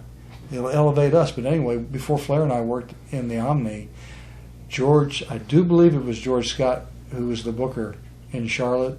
He called the office and he was mad. I mean, because I guess it was Ole that told me. He said, boy, George Scott's really upset about this because it's maybe, what's the word, staging or upstaging Flair, you know? And that wasn't really the point, you know. It's just that I was going to run with this as much as I could, you know. But Flair and I think we had a pretty decent match. Pretty interesting. I had some memories of working with Kevin Sullivan. It was another guy that you had a pretty lengthy feud with. Well, it was pretty intense. I mean, Kevin and I, we broke a lot of rules. We broke a lot of rules, and our interviews were very intense. I mean, there was nothing. I mean, honestly, when we really got into our thing, and we were starting to rock a little bit, that the boys, the wrestlers, when it came time to cut interviews, I mean, they stood back and they listened because nobody was doing it. There was nobody doing what we were doing, you know. And the boys really became fans. It was very weird.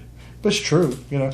I don't know if any of them would admit it, but I know for a fact it's true. I mean, the boys became fans because Sullivan and myself, we had this thing built up to such a level of hatred. I mean, we really got personal.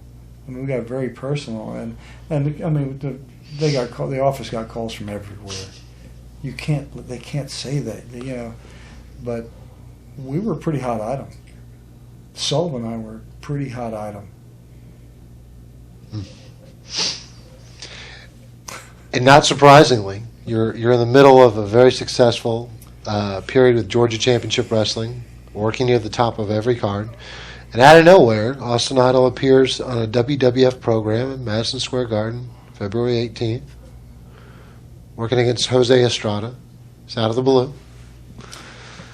Yeah, I mean, that was strange. Vince, I guess Vince, I think he wanted, I really think it was getting a couple guys from the national television, you know, product to get them to New York. I think to actually enhance the credibility his territory, bringing in the national stars. So I think I worked maybe a shot or two. I can't remember what it was, and Hulk was there. Mm-hmm. So I visited with him, It was interesting. But it wasn't anything that you initiated. It was actually No. just a... It was a request. They wanted us there. So I think let me backtrack on that deal. I think what that really was, in essence, was bring in the so-called national stars and put them in the underneath matches. I'm telling you, I was there. So anyway, that's pretty much how that went. Do you have any distinct memories of, I think it was your first NWA heavyweight match against Harley Race, also in the Omni? I would just think, as a fan, we think, oh man, he's in the NWA title match. And Maybe it stands out more for us than it does for you. And it was with Harley in the Omni? Yes, 1980. Wow, gosh, Harley in the Omni. Definitely remember matches with Harley. And vaguely the Omni, so I guess it didn't, but we had our own little thing there for a while, which was very interesting, but nothing really specific stands out. After, you were paired with Baron von Raschke, and I think that was ultimately something where Austin Idol became a babyface in Georgia. Yep. Maybe they ran out of great opponents for you, and they figured you'd go through the rest of the crew. But do you remember teaming back up with Kevin Sullivan and facing the Freebirds? Yeah, I do. It was very brief. Mm-hmm. It was very brief, but yes, I do. Uh-huh. This was probably the first time you worked as a babyface as Austin Idol on a national level. Yeah, I wasn't really crazy about it either because it was so premature. I mean, I could have really stayed. What happened there was Bill Watts came in. Bill Watts came in and took over the book, and it was Bill's idea to make me a baby face, So I obviously went along with it. I thought I would be successful as a baby face because I was a pretty hot heel. So it just made sense that I would probably have a pretty decent amount of success there. But I still thought it was premature. But it's interesting, and now it makes a lot more sense why it happened because Bill Watts tends to take his well-built, good-looking guys and turn them into the baby faces and line up the other guys on the other side. Mm-hmm. Well, that's what he wanted. That's what he did. So sure. Why did you ultimately leave Georgia to go back to Memphis? Do you remember any reasons? Yeah, I do. Gosh, I think Watts had come and gone, and Sullivan and I were a team, and I think it was the Freebirds. A new booker came in, and I think it was Robert Fuller. I'm about 99% sure it was Robert Fuller who had just come in as the booker, which was interesting. It was just interesting. And I want to say, it could have been the first night that they paired us up. I think Sullivan and I against the Freebirds. It may have been the first night. Now, the Freebirds, who we didn't know, they just came in, and we didn't know them. Honestly, we didn't know anything about them personally or business-wise, But obviously they're very talented. But I think what Fuller wanted to do is come in and use us as stepping stones for the new kids, And we'd worked real hard to build what we had built there in Georgia. So it didn't fly well. It didn't fly well with me, and I think they wanted me to do something that I just said, no, I'm not doing it. Do you think Kevin Sullivan felt the same way you did? I don't know. Honestly, I don't know if he did or not, but I think that led to my departure because I could see the handwriting on the wall. I said, no, I'm not going to be part of this deal. You're not going to kill everything I did to build Austin Idol up. It's not going to happen. I said, Again, it goes back to you understanding the branding. So yeah, I'll pack my bags and hit the road. A lot of people, we asked for people to send in their questions for this interview, knowing we had a couple of weeks to prepare for it. And one of the questions that came up a lot was your memories of the angle you did with the Freebirds involving the 4 flat tires. Yeah. I thought it was a great angle, Whose idea was it?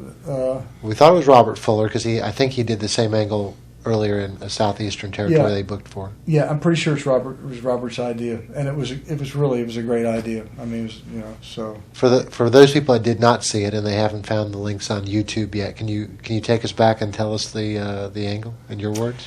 What I remember of the angle, I mean, it was, I believe that I was supposed to show up for either to wrestle on television, or maybe not. Maybe that wasn't the angle. Guest referee. I was supposed to be a guest referee. Obviously, I was involved, and when I didn't show, then finally when I did show and it was late, and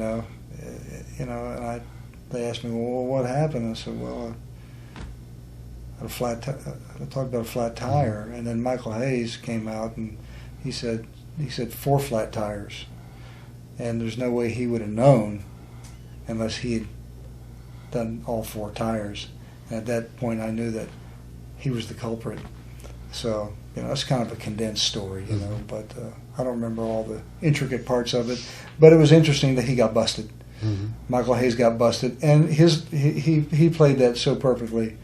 I mean, he really did. The whole thing was perfect. We were both very good at that. We were good at that, obviously, because people remembered it.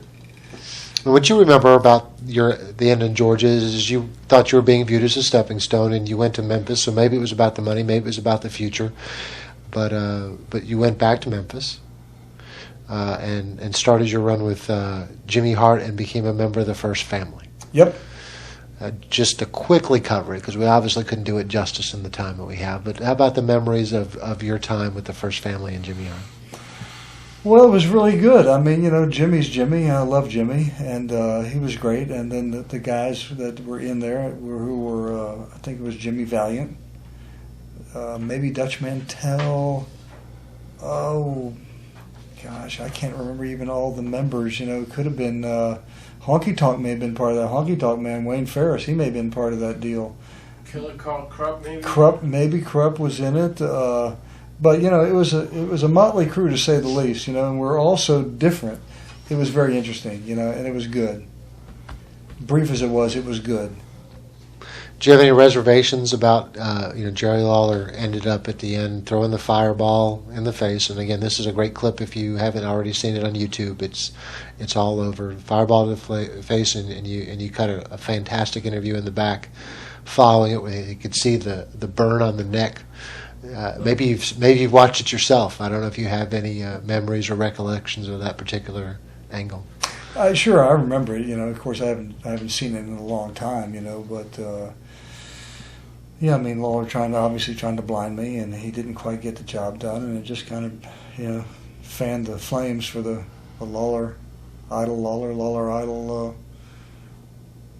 all those matches, all those famous matches.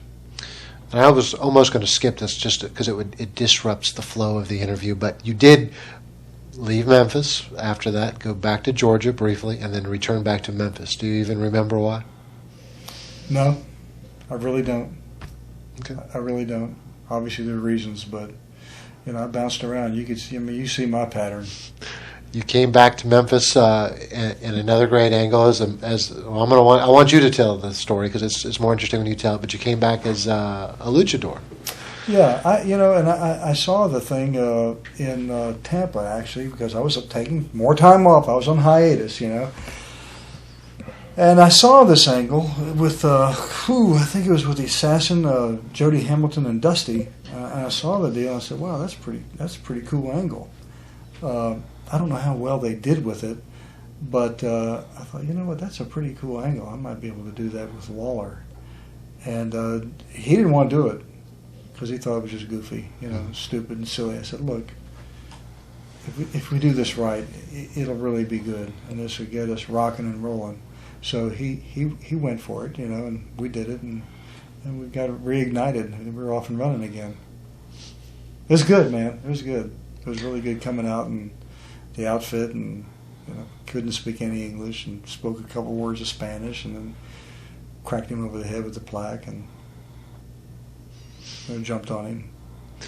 Do you have any memory? A guy that, if you see this angle, you'll notice in the background of it is an Eddie Gilbert. Do you have any memories of a very young Eddie Gilbert? Oh working yeah, in Tennessee. Yeah, I mean, yeah, Eddie was a good guy. You know, just what a good kid, good looking kid. You know, shame about Eddie. It really is a shame. But I have good memories about Eddie Gilbert. I sure do. A future time, again, you left for a while, came back. I call it the fourth Memphis run. You brought back the international title. Where did the idea behind that come from? The international title. Mm-hmm. That was Jerry Lawler.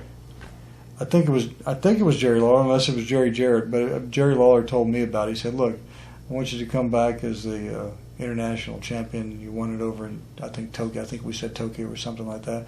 We're bringing. We want to have an international belt. Is what they wanted. That's what it was. They wanted to have an international belt, and so they thought, let's put it on Idol. Mm-hmm. So they called me and said, here's the deal. You know, so sure, I'll come back as the international champion. It just elevates Idol again. Mm-hmm. So it was their idea. Yeah. And what I call again the fifth run of Memphis. After you took a few more months off, you came back as a. Well, actually, I'm sorry, I'm jumping ahead. On the international title, you ended this pretty quickly with Lawler beating you in 4 minutes, threw a fireball, and then you disappeared. It was an odd way and a quick way to leave the territory, and I don't remember if you had any distinct memories of why you ended so quickly with Jerry that time. Jerry Lawler and I had I don't know if he would say the same, but we had a very good business relationship. I mean, we really did. And really the deal was, and I always told him this anyway, from after we started having success, I always told him this. I said, listen, if things start to go sour or whatever, I said, you don't have to sweat me hanging around. I said, I have no problem. I said, I'll take off. I said, there's no problem with that. I said, I'm easy to hire and easy to fire. I always told Laura that I'm easy to hire and easy to fire. But they never fired me because they never had a chance. They never had an opportunity to fire me. But if I was going to say, when you leave a territory like Memphis, how does it usually go? I mean, do you usually say, I think my time here is done, I'll give you next week and then I'm out? Well, my deal was so unique and different, you know. I mean, it really was. As long as I was making money, I mean, then I'm in. But there was a lot of circumstances. I mean, there was a very jealous situation there, and no one would deny this. Between Bill Dundee, I have no problems with Bill at all, you know. But between Bill Dundee and Lawler, who are always fighting for control, which was, to me, I mean, should have been Lawler in control all the time, really, as far as I'm concerned, but it wasn't. But anyway, and I knew my money was with Lawler. I mean, it was not with Bill Dundee. So there were several circumstances where Lawler, the book would be taken away from him and be given to Dundee. Well, as soon as that would happen, or I knew it was going to happen, well, I'm gone. I'm out. You know, just out. And I would tell Lawler, I'm out of here. So it wasn't a personal thing with Dundee. It was business. Totally business. I mean, I wasn't going to make any money with Bill Dundee. No way. My money was with Jerry Lawler. Yeah. I knew I was going to get my money. And I always did. I always got my money. When Lawler and I were together, my money was always there. No problems. And I had control over Austin Idol. You know, I could basically do whatever I wanted to do, you know what I mean? And that's why I was there for so long. All those runs, I mean, I don't know how much they would add up, but I mean, that was a period of years, I guess. I mean, it had to be a period of years. Absolutely. But I had control, and Lawler would listen to my ideas. I mean, not that he didn't ever have any good ones, but I was all about business, you know, and how I keep the cash cow, keep it going. Summer of '93. The whole time you've been in Memphis, Austin Idol has been a top heel in the territory. This time they bring you back, and you're paired with Jerry Lawler as a babyface. Whose idea was it to bring you back as a babyface?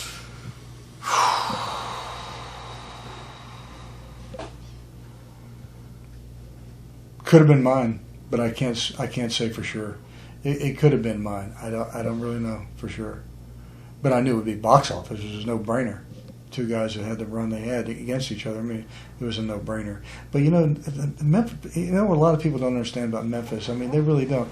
Memphis was a very difficult place to be successful because they did the wildest, craziest bullshit. I mean, they really did.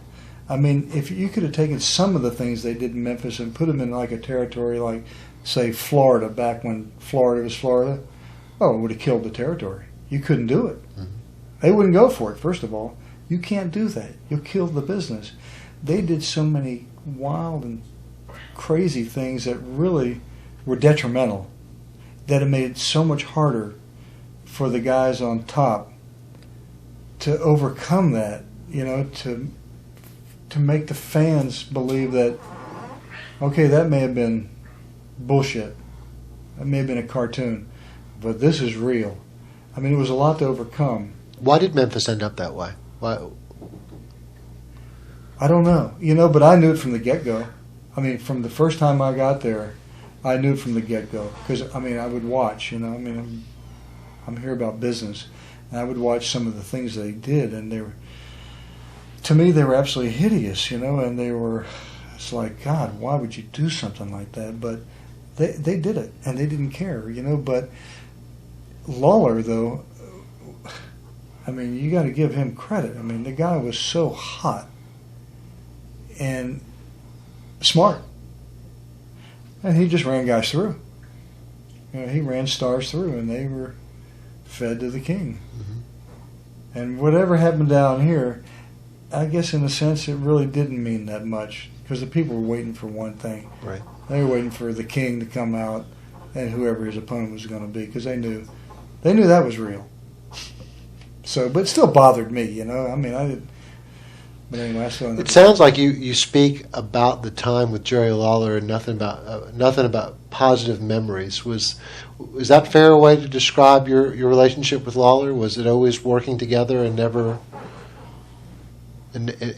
really a sense of competition? It was never an understand, because you could have been as big as Lawler, you could have been as big as Dundee, but you seem to have chosen to be paired with Lawler for the most part, and when business didn't make sense, you did leave. Yeah, Lawler and I had some level of competition for sure. That was his home. It wasn't my home. And he was going to make sure, that no one was going to, get over him. But, But did you understand and respect that rule, that, it's Lawler and everybody else? Oh, no. Oh, no, I had no respect for that rule. No, none whatsoever. No, none. No. And as far as the Dundee goes, to me, Dundee, who obviously had a good run with Lawler too, and they did great business, but to me, I think I was much more important there than Bill Dundee. I'm not knocking Bill Dundee, because he had a great run. He was there forever. But, there's only one person that cut Jerry Lawler's hair. And this is not something I know, but I know I have interviewed Bill Dundee, and when he says the same thing, he says, "Who's more important?" He goes, "Just look at the box office numbers. Me and Jerry were bigger." What do you have to say about that? I'm not sure, and the reason I say that, because, to be fair, Bill Dundee was there forever. He never went anywhere else. So, you do the math. Me, I was in and out and in and out, but we had huge crowds. We did. I don't know. That's probably a tough one. Well, as a baby face in Memphis, you also, I can't list with just because of the time we have, I can't list everybody, but one guy I do want to mention is you worked with Randy Savage. Any memories of working with a Randy Savage before he went on to become a big WWE star? Absolutely. Nobody wanted to work with Randy. They didn't want to work with Randy because, I guess Randy had a reputation, but hell, I had a reputation too. But Randy's a Tampa boy, I was a Tampa boy, and I was more than happy to work with Randy. Absolutely more than happy to, And he was, had been running these independent wherever in Missouri or wherever he was doing, so for him to come to Memphis and actually get an opportunity, it was kind of a big deal. But I was more than happy to work with him. Why didn't nobody want to work with Randy? I don't know. I think there was a fear factor. I think people were afraid, because Randy's a tough guy. Randy's a legitimate tough guy, and maybe they were afraid that, if they said the wrong thing, did the wrong thing, maybe Randy would punch him in the mouth. Could be it. Mm-hmm. I don't know. But I liked him. I just liked Randy Savage, I said, I think this guy's kind of cool, I like him. I didn't know him, but I said, shoot, man, I'll definitely work with Randy. Mm-hmm. And jumping ahead a little bit, and I apologize to everybody that follows Memphis so closely that I did not have an opportunity to ask you about every opponent you've ever faced in Memphis. I'm just going to apologize to everybody, but I want to make a nice overview of this interview, and I want to jump ahead to you and Tommy Rich against Jerry Lawler in perhaps the most famous angle in Memphis. You better ask Bill Dundee about that now. I will. Can you tell us and bring us back to? I'm sure you know the angle that I'm asking you about.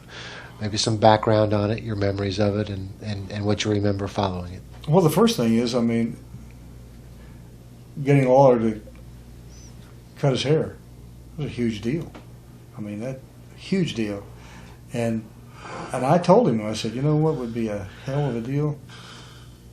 Hair match and you lose. So you initiated the absolutely. hair deal, yeah. Oh, absolutely. But it was. At first he didn't buy into it, So I kind of stayed on him a little bit, and he finally said, "Yeah, shit, let's do it. Let's do the thing." So I said, "Great, man, we're off and running." Because let's face it, Lawler was not going to lose that match. There's no way. Jerry the King Lawler in Memphis, Tennessee is going to shave his head. They're going to come see me get my hair cut. So it was a huge angle. And then when I promised the fans, I said that I was so confident, I said that I'll give them refund all their money. All the tickets, then the people knew we're going to go see Idol get his hair cut, and we're going to get our money back. Wrong. Didn't happen. Shocking night, huge night. Probably the biggest thing that Memphis ever had happen. Had to be. Do you remember whose idea it was to put Tommy under the ring? Yeah, it was mine. My idea, because that was the only way Lawler could lose. He'd really have to get screwed. Right. Really get screwed. So by having him tucked underneath the ring and getting ambushed, and then it made sense, that how we could lose the match. Yeah, it was my idea. I don't know if anybody's differed on that, but no, it was my idea. Mm-hmm. What about just leaving the ring with the chaos that you just created? Frightening. I learned from old time heels back when I was in New York, from like Fred Blassie, and guys that had been around. These guys were masters. He said, "Kid, you never, as a heel, you never run from the crowd, because that will tell them, sends the signal, sends the message to them that you're afraid." He said, "You send that message, they're going to kill you. They're going to kill you. Never run, ever." And I had never, as a heel, and I'd been in some really hot finishes in my career, some very hot finishes, but this one was different because I don't know how many people, 12,000 people maybe, that the Mid-South Coliseum would hold. They really wanted to kill us. They really wanted to kill us. And when we got to the floor, It was bad news. It was dangerous. And I figured, you know what? I'm breaking that run rule. I'm heading for the dressing room, baby. We got there. You know, grace of God, we got there, man. But they wanted, if they would have stopped us, they probably would have killed us. Do you remember the main event the next week in Memphis? Oh gosh, what a question! Well, I think it was Tommy and myself in a tag match. Maybe. Yeah. Do Maybe. you remember who you faced? That's the easy part. You and Tommy in a tag match. That's the easy part. Okay. Gosh. I'm guessing it would have been Lawler and maybe Lawler and Dundee. That's sad. I should. Well, probably... Dundee was one half. I don't know if you remember, but you hurt Lawler pretty badly. He couldn't. He wasn't there Okay, the next Lawler, week. Dundee, and I think it was Rocky Johnson. But the point being, wow. I think it was Bam Bam Bigelow's originally booked. I'm not really sure what happened there, but I think the key and why I'm leading this question is do you remember the crowd the next week? I think it would have been a pretty good crowd. And you know who wasn't on the show? Jerry the King Lawler. So I would venture to guess that you probably drew the biggest house without Jerry Lawler being on a show. I would guess. It's very possible. I mean, we're hot. We were hot, man. They hated us. They wanted to see us get killed. You have any memories of the Scaffold match against Lawler and Dundee? Hell yeah, I remember that, being up in that damn Scaffold. That's what I'm talking about, Tennessee. Going back to the Tennessee You did talk. some crazy stuff. People are crazy, you know, and I got to tell you about Dundee, man. That guy could get on that scaffold, no fear. But when I got up to the scaffold the first time, I mean, and initially I told myself, I'm not doing that. And I thought, you know what, I'm going to go for it. I'm going to do it, you know. I remember getting to the arena and seeing the scaffold set up. Pretty scary stuff. I mean, I'm not an iron worker. I'm not a steel worker, you know, but So who draws the straw for who's falling off the scaffold? well, I can tell you one thing: there was no doubt about it. It wasn't going to be me, you know. It wasn't going to be me. As a matter of fact, I wasn't out on that scaffold much. I mean, I don't think I ever got out more than 3 feet on it, and I just backed off and said, "No, I'm not doing it. No way, no how. Not here." You have any memories of Paulie Dangerously being your manager? He went on to have a pretty successful career as a promoter in wrestling. I know that you kind of checked out of the wrestling world there for a while he was doing his thing, but yeah, I mean, I gave him his first break as a manager. Mm-hmm. Gave it to him, yeah. That he was just kind of hanging out and all hyped up all the time and trying hard, and I guess he befriended me a little bit, you know, and so I told Lawler, I said, you know what, I like this guy. Put him with me. And I had never had a manager in Memphis before. I said, but go ahead. I wanted to give him a break. I wanted to give Paul a break. Mm-hmm. And I know this. You probably are aware that this stigma is out there, and I'm going to phrase this in the way that one person posed the question and said, "Can you ask this of Austin Idol in your interview?" The rumor is that you would occasionally hold people up in Memphis for more money for some of these big matches. Hold them up for more money? Right. No, I would never hold anybody. No, I would never hold. So there was never an issue of you being promoted and not showing up, or in Memphis. Mm-hmm. Specifically Memphis, yes. Oh no, because my money was always good. I mean, well, I say it was always good. I mean, if something happened and it wasn't, I'm gone. So, but when Lawler, and that was the bulk of my time in Memphis, was Jerry Lawler booking. I mean, no, I never stuck anybody up for more money in Memphis. I mean, they always gave it to me, you know. I mean, anytime I would leave, I mean, it may have been like I would leave if I saw that we were starting to cool off, and rather keep cooling and cooling and cooling and cooling and finally getting cold. That's not a good way to be remembered. So get out while you still, before that happens. So a lot of times that I left Memphis, it was for those reasons. Mm-hmm. I'm sure there were some money reasons too. I mean, if I got the shaft, I'm gone. But when I would go back, I would get more money. Keep yourself hot. Get more money. They say, well, we can't screw this guy because he's going to leave, so let's pay him. Why? We saw Randy Savage, we saw Sterling Golden, Hulk Hogan go on and make a ton of money in wrestling. They caught it right at its peak, whether they created it or whether they rode the wave. You didn't go back. You didn't ride that wave, and you could have. What were the circumstances of not going back and in the mid to late '80s and really making a good payday? Because you let's face it, you were WWF material. Well, I think so too, but maybe I could have gone back. That's a maybe, and the reason I say that, remember, I'm the kid who gave Vince McMahon Sr.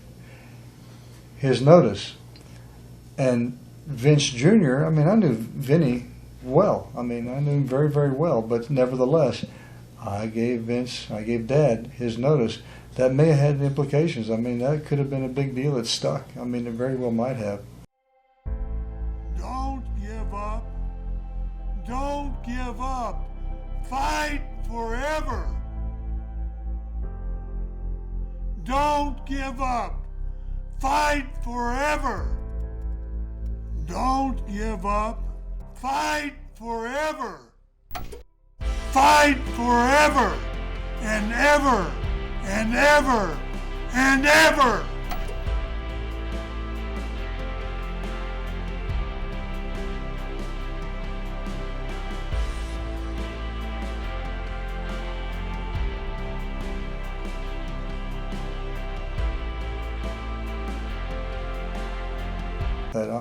I'm not using that guy again. That could have been it.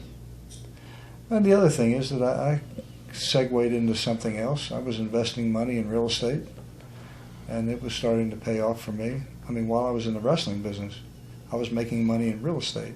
What year did you start getting into real estate? 80s. Like 81, 87? Mid-80s, I'd say. Mid-80s. Did you have a connection that made you feel comfortable going from a wrestler to a real estate investor? No, but I knew that. For me, I thought that let's look at options. And I thought, well, maybe real estate. Just to have something to kind of for a backup. It was kind of a backup thing. I said, well, maybe if I invest a little bit in real estate, it'll be a little bit of a safety net. But then the real estate started paying off. Quickly, or did it take some time? It took a little while. It took about 5 years. It took about 5 years before real estate kind of started clicking, and then it really started clicking, and then wrestling wasn't a thought.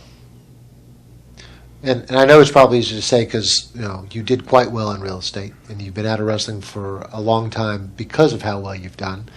But do you ever look back on it and say, you know what, I should have stuck it out, or I should have made that last run on WWF when it was so hot?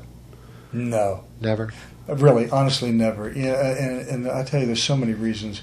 I've had a life. All these years, I've had a life, a real life. I've made money, done it on my terms. I feel good. My body's in good shape. I don't think I've aged as much as some. Was there anybody that came up to you today at the convention, any one of these fellow wrestlers of yours, and didn't comment immediately how unbelievable you looked for? I had a lot of nice compliments. You did? Today. I really had a lot of nice compliments, and but I've taken care of myself, I really have, and health and fitness is a big deal to me. It's a real big deal. Did Ole Anderson make a pitch to you to come back and work when he was a booker for WCW around 1990? Do you remember any phone call? Yeah, I came back and worked. I came back and I was. Now hold on. Yes, I came back and worked with Ole. Before Ole went to Charlotte as the booker. Now this is more on a national stage for WCW. You never went there. The rumor is Ole said that he made a pitch to work to see if you were interested, and you declined. You don't have any memories of that? No, wait a minute. That may be true, but I did go to Charlotte when Ole was the booker. Oh, briefly. Yeah, I remember. Yeah, briefly. Why was it so brief?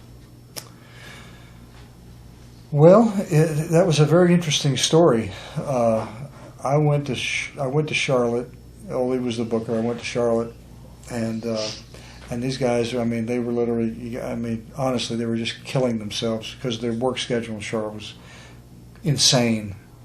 And I had a deal that I had cut with Ole that I just worked Friday, Saturday, and Sunday. I was the only guy working Friday, Saturday, and Sunday. Then I'd go home and I'd have the other days off. And that was my deal in Memphis all those years. Part-timer, Monday, Tuesday, Wednesday. I was like a fireman. Monday, Tuesday, Wednesday, 4 days off. And making pretty good money. So anyway, I went to Charlotte, and Ole gave me a huge push.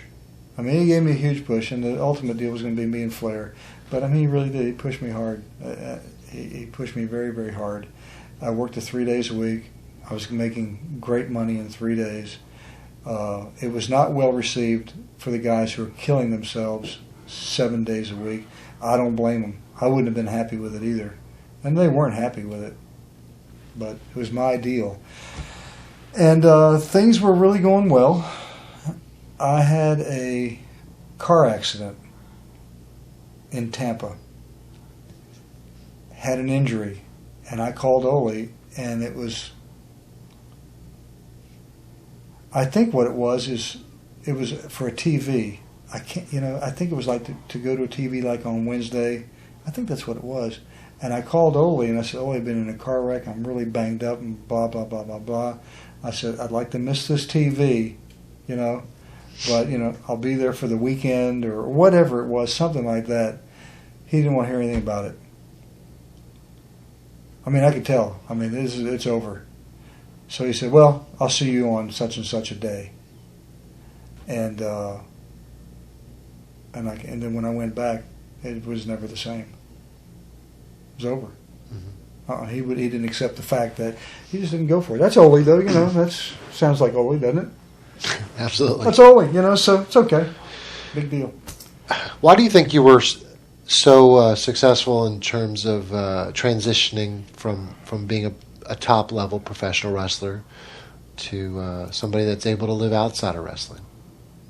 Risk taker. It's like the book I'm writing. Risk taker. I'm a cliff jumper. I'm a cliff jumper. I've always been a cliff jumper. So to me, I can go from, I really believe this too, I mean, that I can go from wrestling to real estate, which right now is dead. Which is probably the only reason you're sitting here with me. Yes. Absolutely, sure. So, but that's okay because I just shift gears and do the next deal, and it'll be another deal. I mean, it's going to be another deal. There always has been for me. I mean, part of it is because I do take a risk and I don't mind it, But I mean, it's like when I quit wrestling, I did it in one day. I decided I'm done, and I had really 22 successful years in real estate, and knew nothing about it in the beginning. I knew nothing about it. Never read a book. Never ordered a tape off a television. Knew nothing about nothing. All trial and error. But finally, when I figured it out, and I got lucky, I figured something out early on. And when I figured it out, it was like lightning continued to strike once, twice. I had a formula. And it worked.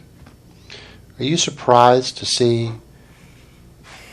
Now, I'm not going to say Bill Eadie because Bill Eadie does it part-time and he has a job, but guys that you grew up in the business with, Jerry Lawler, are you surprised to see Jerry Lawler still as active in wrestling today as he is? Well, I don't know how active he is in terms of physically participating inside the ring, but I mean, I know Jerry's making great money doing what he does, and I mean, I don't think Jerry puts in a lot of time. Well, Jerry still puts in the time in the ring on the weekends, and it's probably out of love more than anything because he certainly doesn't need to based on what he gets paid. Right. Oh, yeah. I mean, Jerry, that's Jerry. But listen, I'm sure Jerry's making some money on the weekends. Sure. Jerry's all about money, and he's done well. He's done very well. Just because we haven't talked about it, and it was hard to fit in here, but what are your memories of wrestling in the Continental Wrestling Federation? Well, really, they were pretty good. I mean, they were very good, and I became very complacent there. I had a deal with Ron Fuller, who was the owner, I had a financial deal. Bear in mind, now this was a very small regional place. I mean, you're home every night. That appealed to me. I had a financial deal with Ron Fuller. And When you mean a financial deal, do you mean like a part ownership in the outcome or success of the company, or do you just mean? no, I had a reasonable weekly guarantee. Okay. So I knew whatever I was going to make X, and usually it was more. And then plus, for a very long time, I was the only one that was allowed to sell merchandise. And I sold a lot of merchandise. So when I added up my weekly salary, added in my merchandise, I was happy. I was home every night. I mean, I knew guys were making big money in New York, but I also knew that they were killing themselves to do it, and the expense of it, the wear and tear on the body, the whole deal. I mean, you just add it all up. I liked my deal better.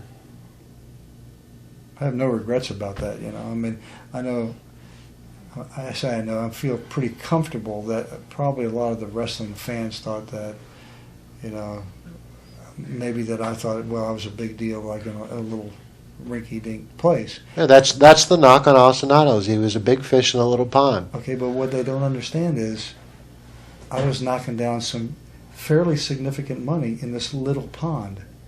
So from the business standpoint, it's a no-brainer. I'm not sure everybody adds up the negatives and the positives as the same way you do. I'm sure they I don't think people put a value on time at home the way that you do. And I respect that. Yeah. Yeah, well, I like efficiency. I'm big on efficiency. Getting the best bang for whatever it is you're doing, you know. And also the wear and the tear. I mean, you know, here I am at my age. I mean, I'm still in pretty good shape, you know, because maybe some decisions, some choices that I made, and I still did okay. Are there any stories or opponents or matches that you could think of that we haven't addressed here in the almost 2 hours that we've been discussing that just jump out at you? Just that, you know, when you think back on your wrestling career, you say, "Yeah, I think about this." Oh God, there's so many of them, you know. Just to pinpoint one of them, I mean, Let it not be one, but just the ones that are at the top. I can tell you one that was really a big negative for me, and I was in Japan, Mm-hmm. and I broke my ribs in Japan. I was over with Stan Hansen, and I went over, and Stan obviously was a huge deal, megastar in Japan, you know, big rugged Stan, man. And Stan called me and asked me if I wanted to go to Japan and be his partner. So I said, absolutely. I mean, I'll be paired up with a big superstar. It's not going to hurt me at all. And when I was over there, I think I had about a week left on my tour before I came back. I was in a match somewhere, whatever, and I can't remember who exactly it was I was wrestling. But anyway, the guy picked me up and like pressed me over his head and just brought me down over his knee on my side. I mean, it sounded like a shotgun going off. I mean, I knew my ribs were broken. And, I mean, I was literally paralyzed. I mean, it's a bad memory, but it's a memory. And I was literally paralyzed, and I couldn't move. I couldn't breathe, couldn't move, and I was on my back. And I'm sure everybody thought that I was just selling this thing. Well, I wasn't. I mean, I was literally paralyzed. And I saw out of the corner of my eye the guy run and hit the ropes and come off and give me a big splash, you know. And, oh, man, it was just like I'm dead. And I couldn't do anything about it. I mean, I really couldn't move. And thank God, Big Stan saw this and he knew something was wrong here. And he came out and he literally saved me, you know. So it's not a real heroic story for me, you know, but it's a story. It's a bad one. How long did that keep you out for? Oh, wow, about 3 months. I think it was 3 or 4 months before I could. And I said, I'll never go back to Japan.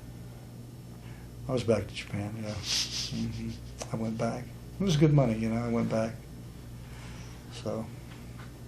Doesn't seem like Japan would be a place for you. It seems, I'm sure the money was good, but you're not back in your bed at night. No, you're not. Terry Funk got me booked over in Japan. Terry gave me a boost over there.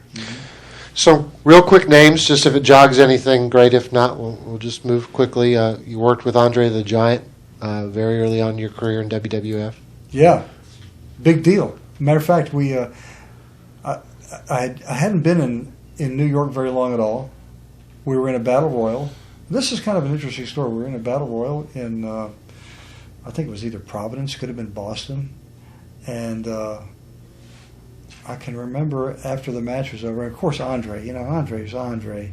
And back then they would pay you cash. And I can remember as a young punk kid, when they called my name, Arnold Skolin Angelo Savoli was the payoff guy. And he called me in to give me my money, and they give you a receipt, and you sign the receipt, and then they pay you cash. So when he put the receipt in front of me, I looked down, it was $740, I think. I was in the ring for like 2 minutes, 3 minutes, and I looked down at the receipt, and I thought, I'm thinking, this is a mistake. And so I didn't sign it, and Angelo looked at me and says, "What's the matter, kid? Not enough money?" I said, "It's perfect. Thank you very much, sir." I signed it. He peeled out the $740. That was in '73, and I said, "Wow, I'm liking this business. Loving the Big Apple." Yeah. And like an idiot. Sorry, Mr. McMahon. It's too cold up here. Yeah. Too cold. I bet your memory's just working for Ole Anderson as a booker. My memory's working for Ole as a booker? Yeah. Mm-hmm. I gave Ole a lot of ideas. People either hated him or really liked him. I was in the middle with Ole. I really was in the middle with him in terms of me liking him or disliking him. I just knew Ole was Ole, and I kind of understood Ole. And Ole was he's an intimidator, and that's his whole thing. That's his mantra, intimidate. He never could intimidate me, and he knew that. But we just had some type of relationship that, it went back and forth a little bit, but he was a tough one. I may not be the first one to say he was a tough one, huh? No, you were not. Yeah, I'm sure. That's Ole. I don't dislike him, though. I really don't dislike him. Do you have any memories of being the first guest ever on the Jerry Lawler show? Yeah. Yeah, I remember Lawler asked me to be on the Lawler show. Sure, yeah. I remember that. And he said, "Excuse me, Idol, I'm going to do a little caricature here." And being the great artist that he is, So, yeah, I did that show for him. About working with Rick Rude. Nobody wanted to work with Rick Rude. They said he can't draw money. He just come from Louisiana. And nobody, he was a tall, kind of thin bodybuilder, had the girl with him. And as a matter of fact, Lawler and Jarrett said, they took him as a favor, I think, from Bill Watts, but they had no intention of doing anything with Rick Rude, nothing. And I said, "I'll take him." I said, "I think I can do something with him." We actually had a little success. Was Memphis a place where if you had ideas, it was easier to bring them to the table than other territories? Oh, yeah. That was the beautiful thing for me in Memphis. I really had control over Austin Idol. They listened to me. They listened to me for a long time. They really did. I without sounding too braggadocious, I'm a pretty creative guy. Just memories of working with the Road Warriors. Oh, absolutely. That was the first time they had come to Memphis, and they were hot off of television, and me and Lawler, the Road Warriors, no-brainer, slam dunk, sellout, Yeah. And those guys, at that time, they would sell. They actually would sell a little bit, slam them and everything, and they got smart to that in a hurry. We don't take bumps. All right, now you're going to tell us the real secret. The real secret. I'm putting the pages away. Tell us the real secret. The real secret. How do you stay in this type of shape? Okay, here's the real secret. This is the easiest answer, the easiest question. For those who may not know, who have purchased this video, and I hope they enjoy it, I have a website, and it's www.austinidollive.com. And if you go to that website, you'll see that I have Austin's Super Health Secrets CD. It's a whopping $25. I'm selling a lot of them as we speak. It's all there. It's So really, you're gonna give them diet tips, workout tips. I'm giving them a. Oh, it's more than that. I mean, it really is more than that. It's just basically how to take care of yourself. You don't have to kill yourself. You know, there's so many misnomers out there about. I mean, there's so much garbage out there. It's just terrible. But I mean, I give them things that I've been doing for a very long time, consistently. I mean, I do them on a daily basis, but I still have a good time too. I mean, I don't live like a saint. I mean, I have a good time, but I'm pretty consistent about what I do. And it's all on that CD for that whopping $25. AustinIdleLive.com. Go there. But I mean, some basic stuff. Michael, you know, some simple stuff, and then some things that people just don't have a clue about. I mean, they're clueless about some things that are so stupid simple, and they're totally clueless. So there's a lot of bad information out there about dieting and getting in shape that you know the truth of it. I mean, look at you. I mean, you know the truth. Yeah, I do. I really do. There's stupid information out there, and that's why the industry is so huge, because it keeps everybody confused. Do this, don't do that. Eat this, don't eat that. You know, and it's that's why it's such big business, but it's not that difficult. I mean, I'm looking at you right now. I mean, you're in pretty good shape. Hey, listen, I'll sell out right now. If I could look like you, I'll sell out right now. You're a young man. That's what I'm saying. I'll trade. I'll trade.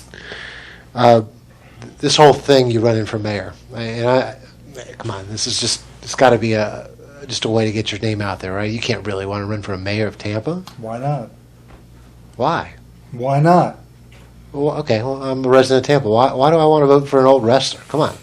Some guy who made all his money in real estate. estate. In such great shape. Now I'm an old wrestler. I'm your opponent now. Come on.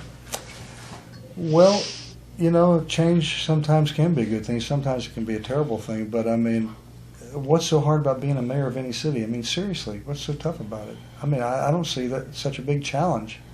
I mean, it's more than cutting ribbons and kissing babies, obviously. But this is a tough time. Yeah, I mean, it really is a tough time. And I think I can do as good a job as promoting a city, and promoting the right type of business that will maybe come and set up shop in a city. I mean, there's a lot of ideas out there that they're not doing, and I've got some ideas. But I obviously can't divulge them right now because I got to see how far this thing goes. I mean, I am serious about it. It's not a gimmick. You know, I was in a gimmick business but this is not a gimmick. And right now, I'm just floating stuff out there to see if it starts to kind of catch on. And if it does, then I'll pursue it, you know. But if I see that, well, maybe they might think like what you just said. Why should we even think about this guy? But So you've thought about it. I mean, you know, you've got a game plan. You know what you can do and what your limits are. yeah, you know, you got limitations, you know that. But still, you know, I mean, the thing about this kind of hit me one day. I mean, because I moved back to Tampa it just seemed like it felt good. And then when I got there and I was involved in doing some other things, I thought, you know what? I'm going to run for mayor.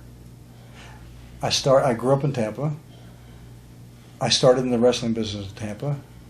I crashed in an airplane and survived it in Tampa. So, I mean, I've got some Tampa history and some Tampa roots. So I'm not really an outsider. I'm one of them, even though I've been away for a while. But I'm one of them, and that's going to be an easy thing for me to sell, that I am a homeboy, you know. And it really is going to come down at some point. If we get this far to the debates, it's party time. It's party time. Debate time will be party time for me. And that's why I've made the statement. I said they'll have to bring their A game. That's what I do.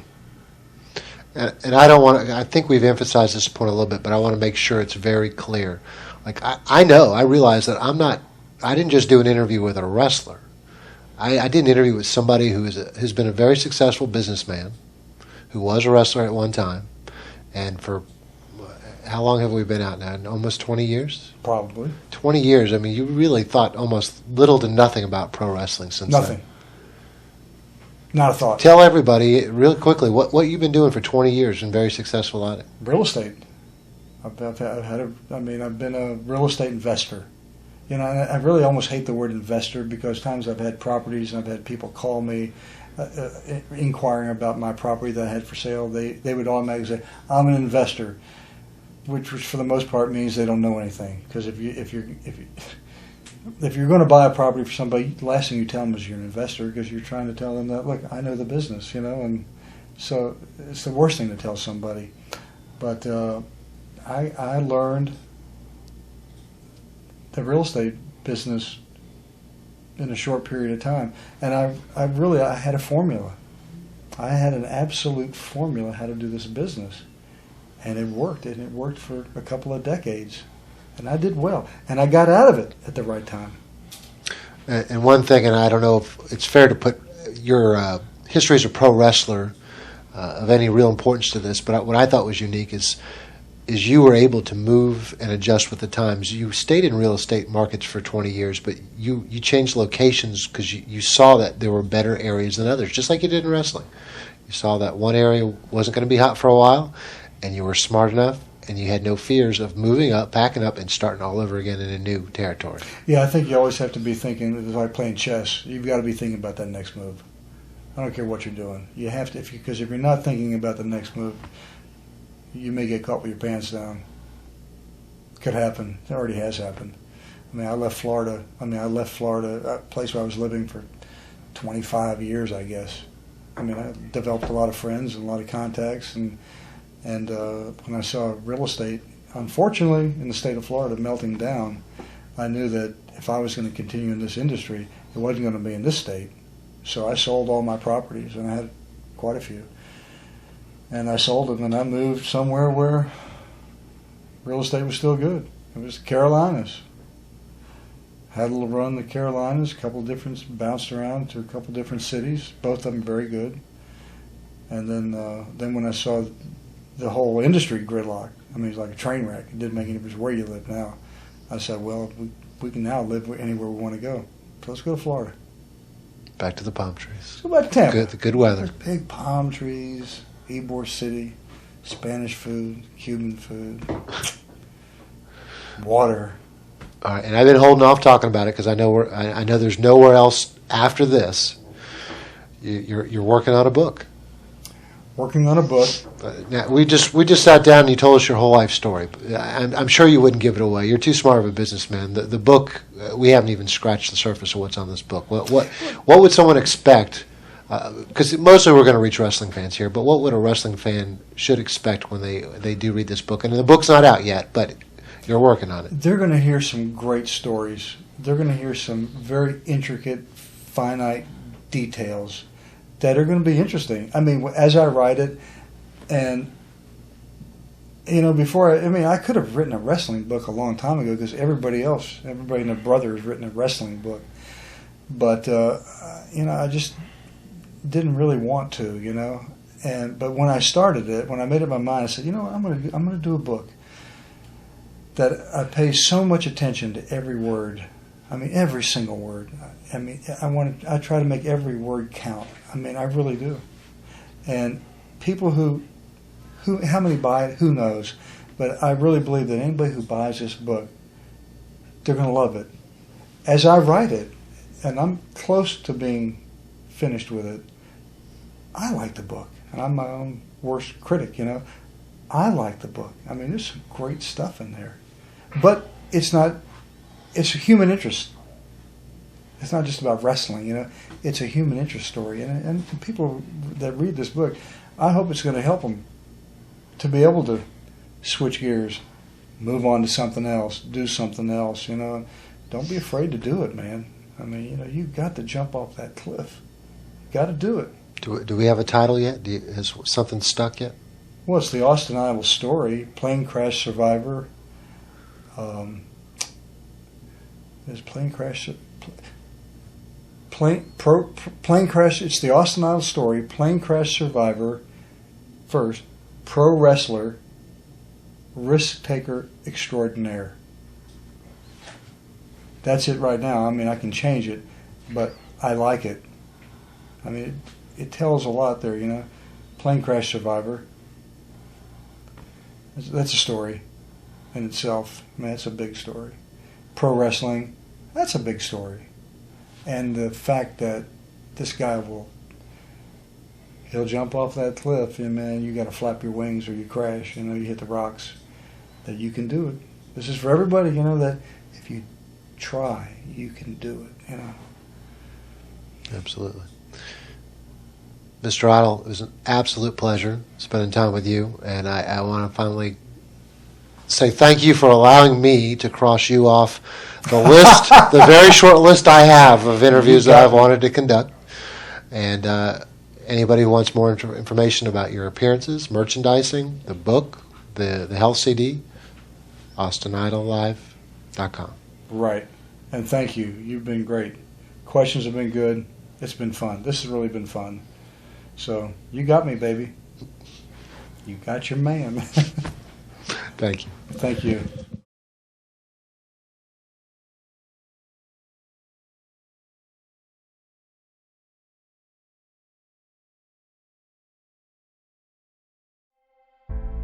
Don't give up. Don't give up. Fight forever. Don't give up. Fight forever. Don't give up. Fight forever. Fight forever and ever and ever and ever.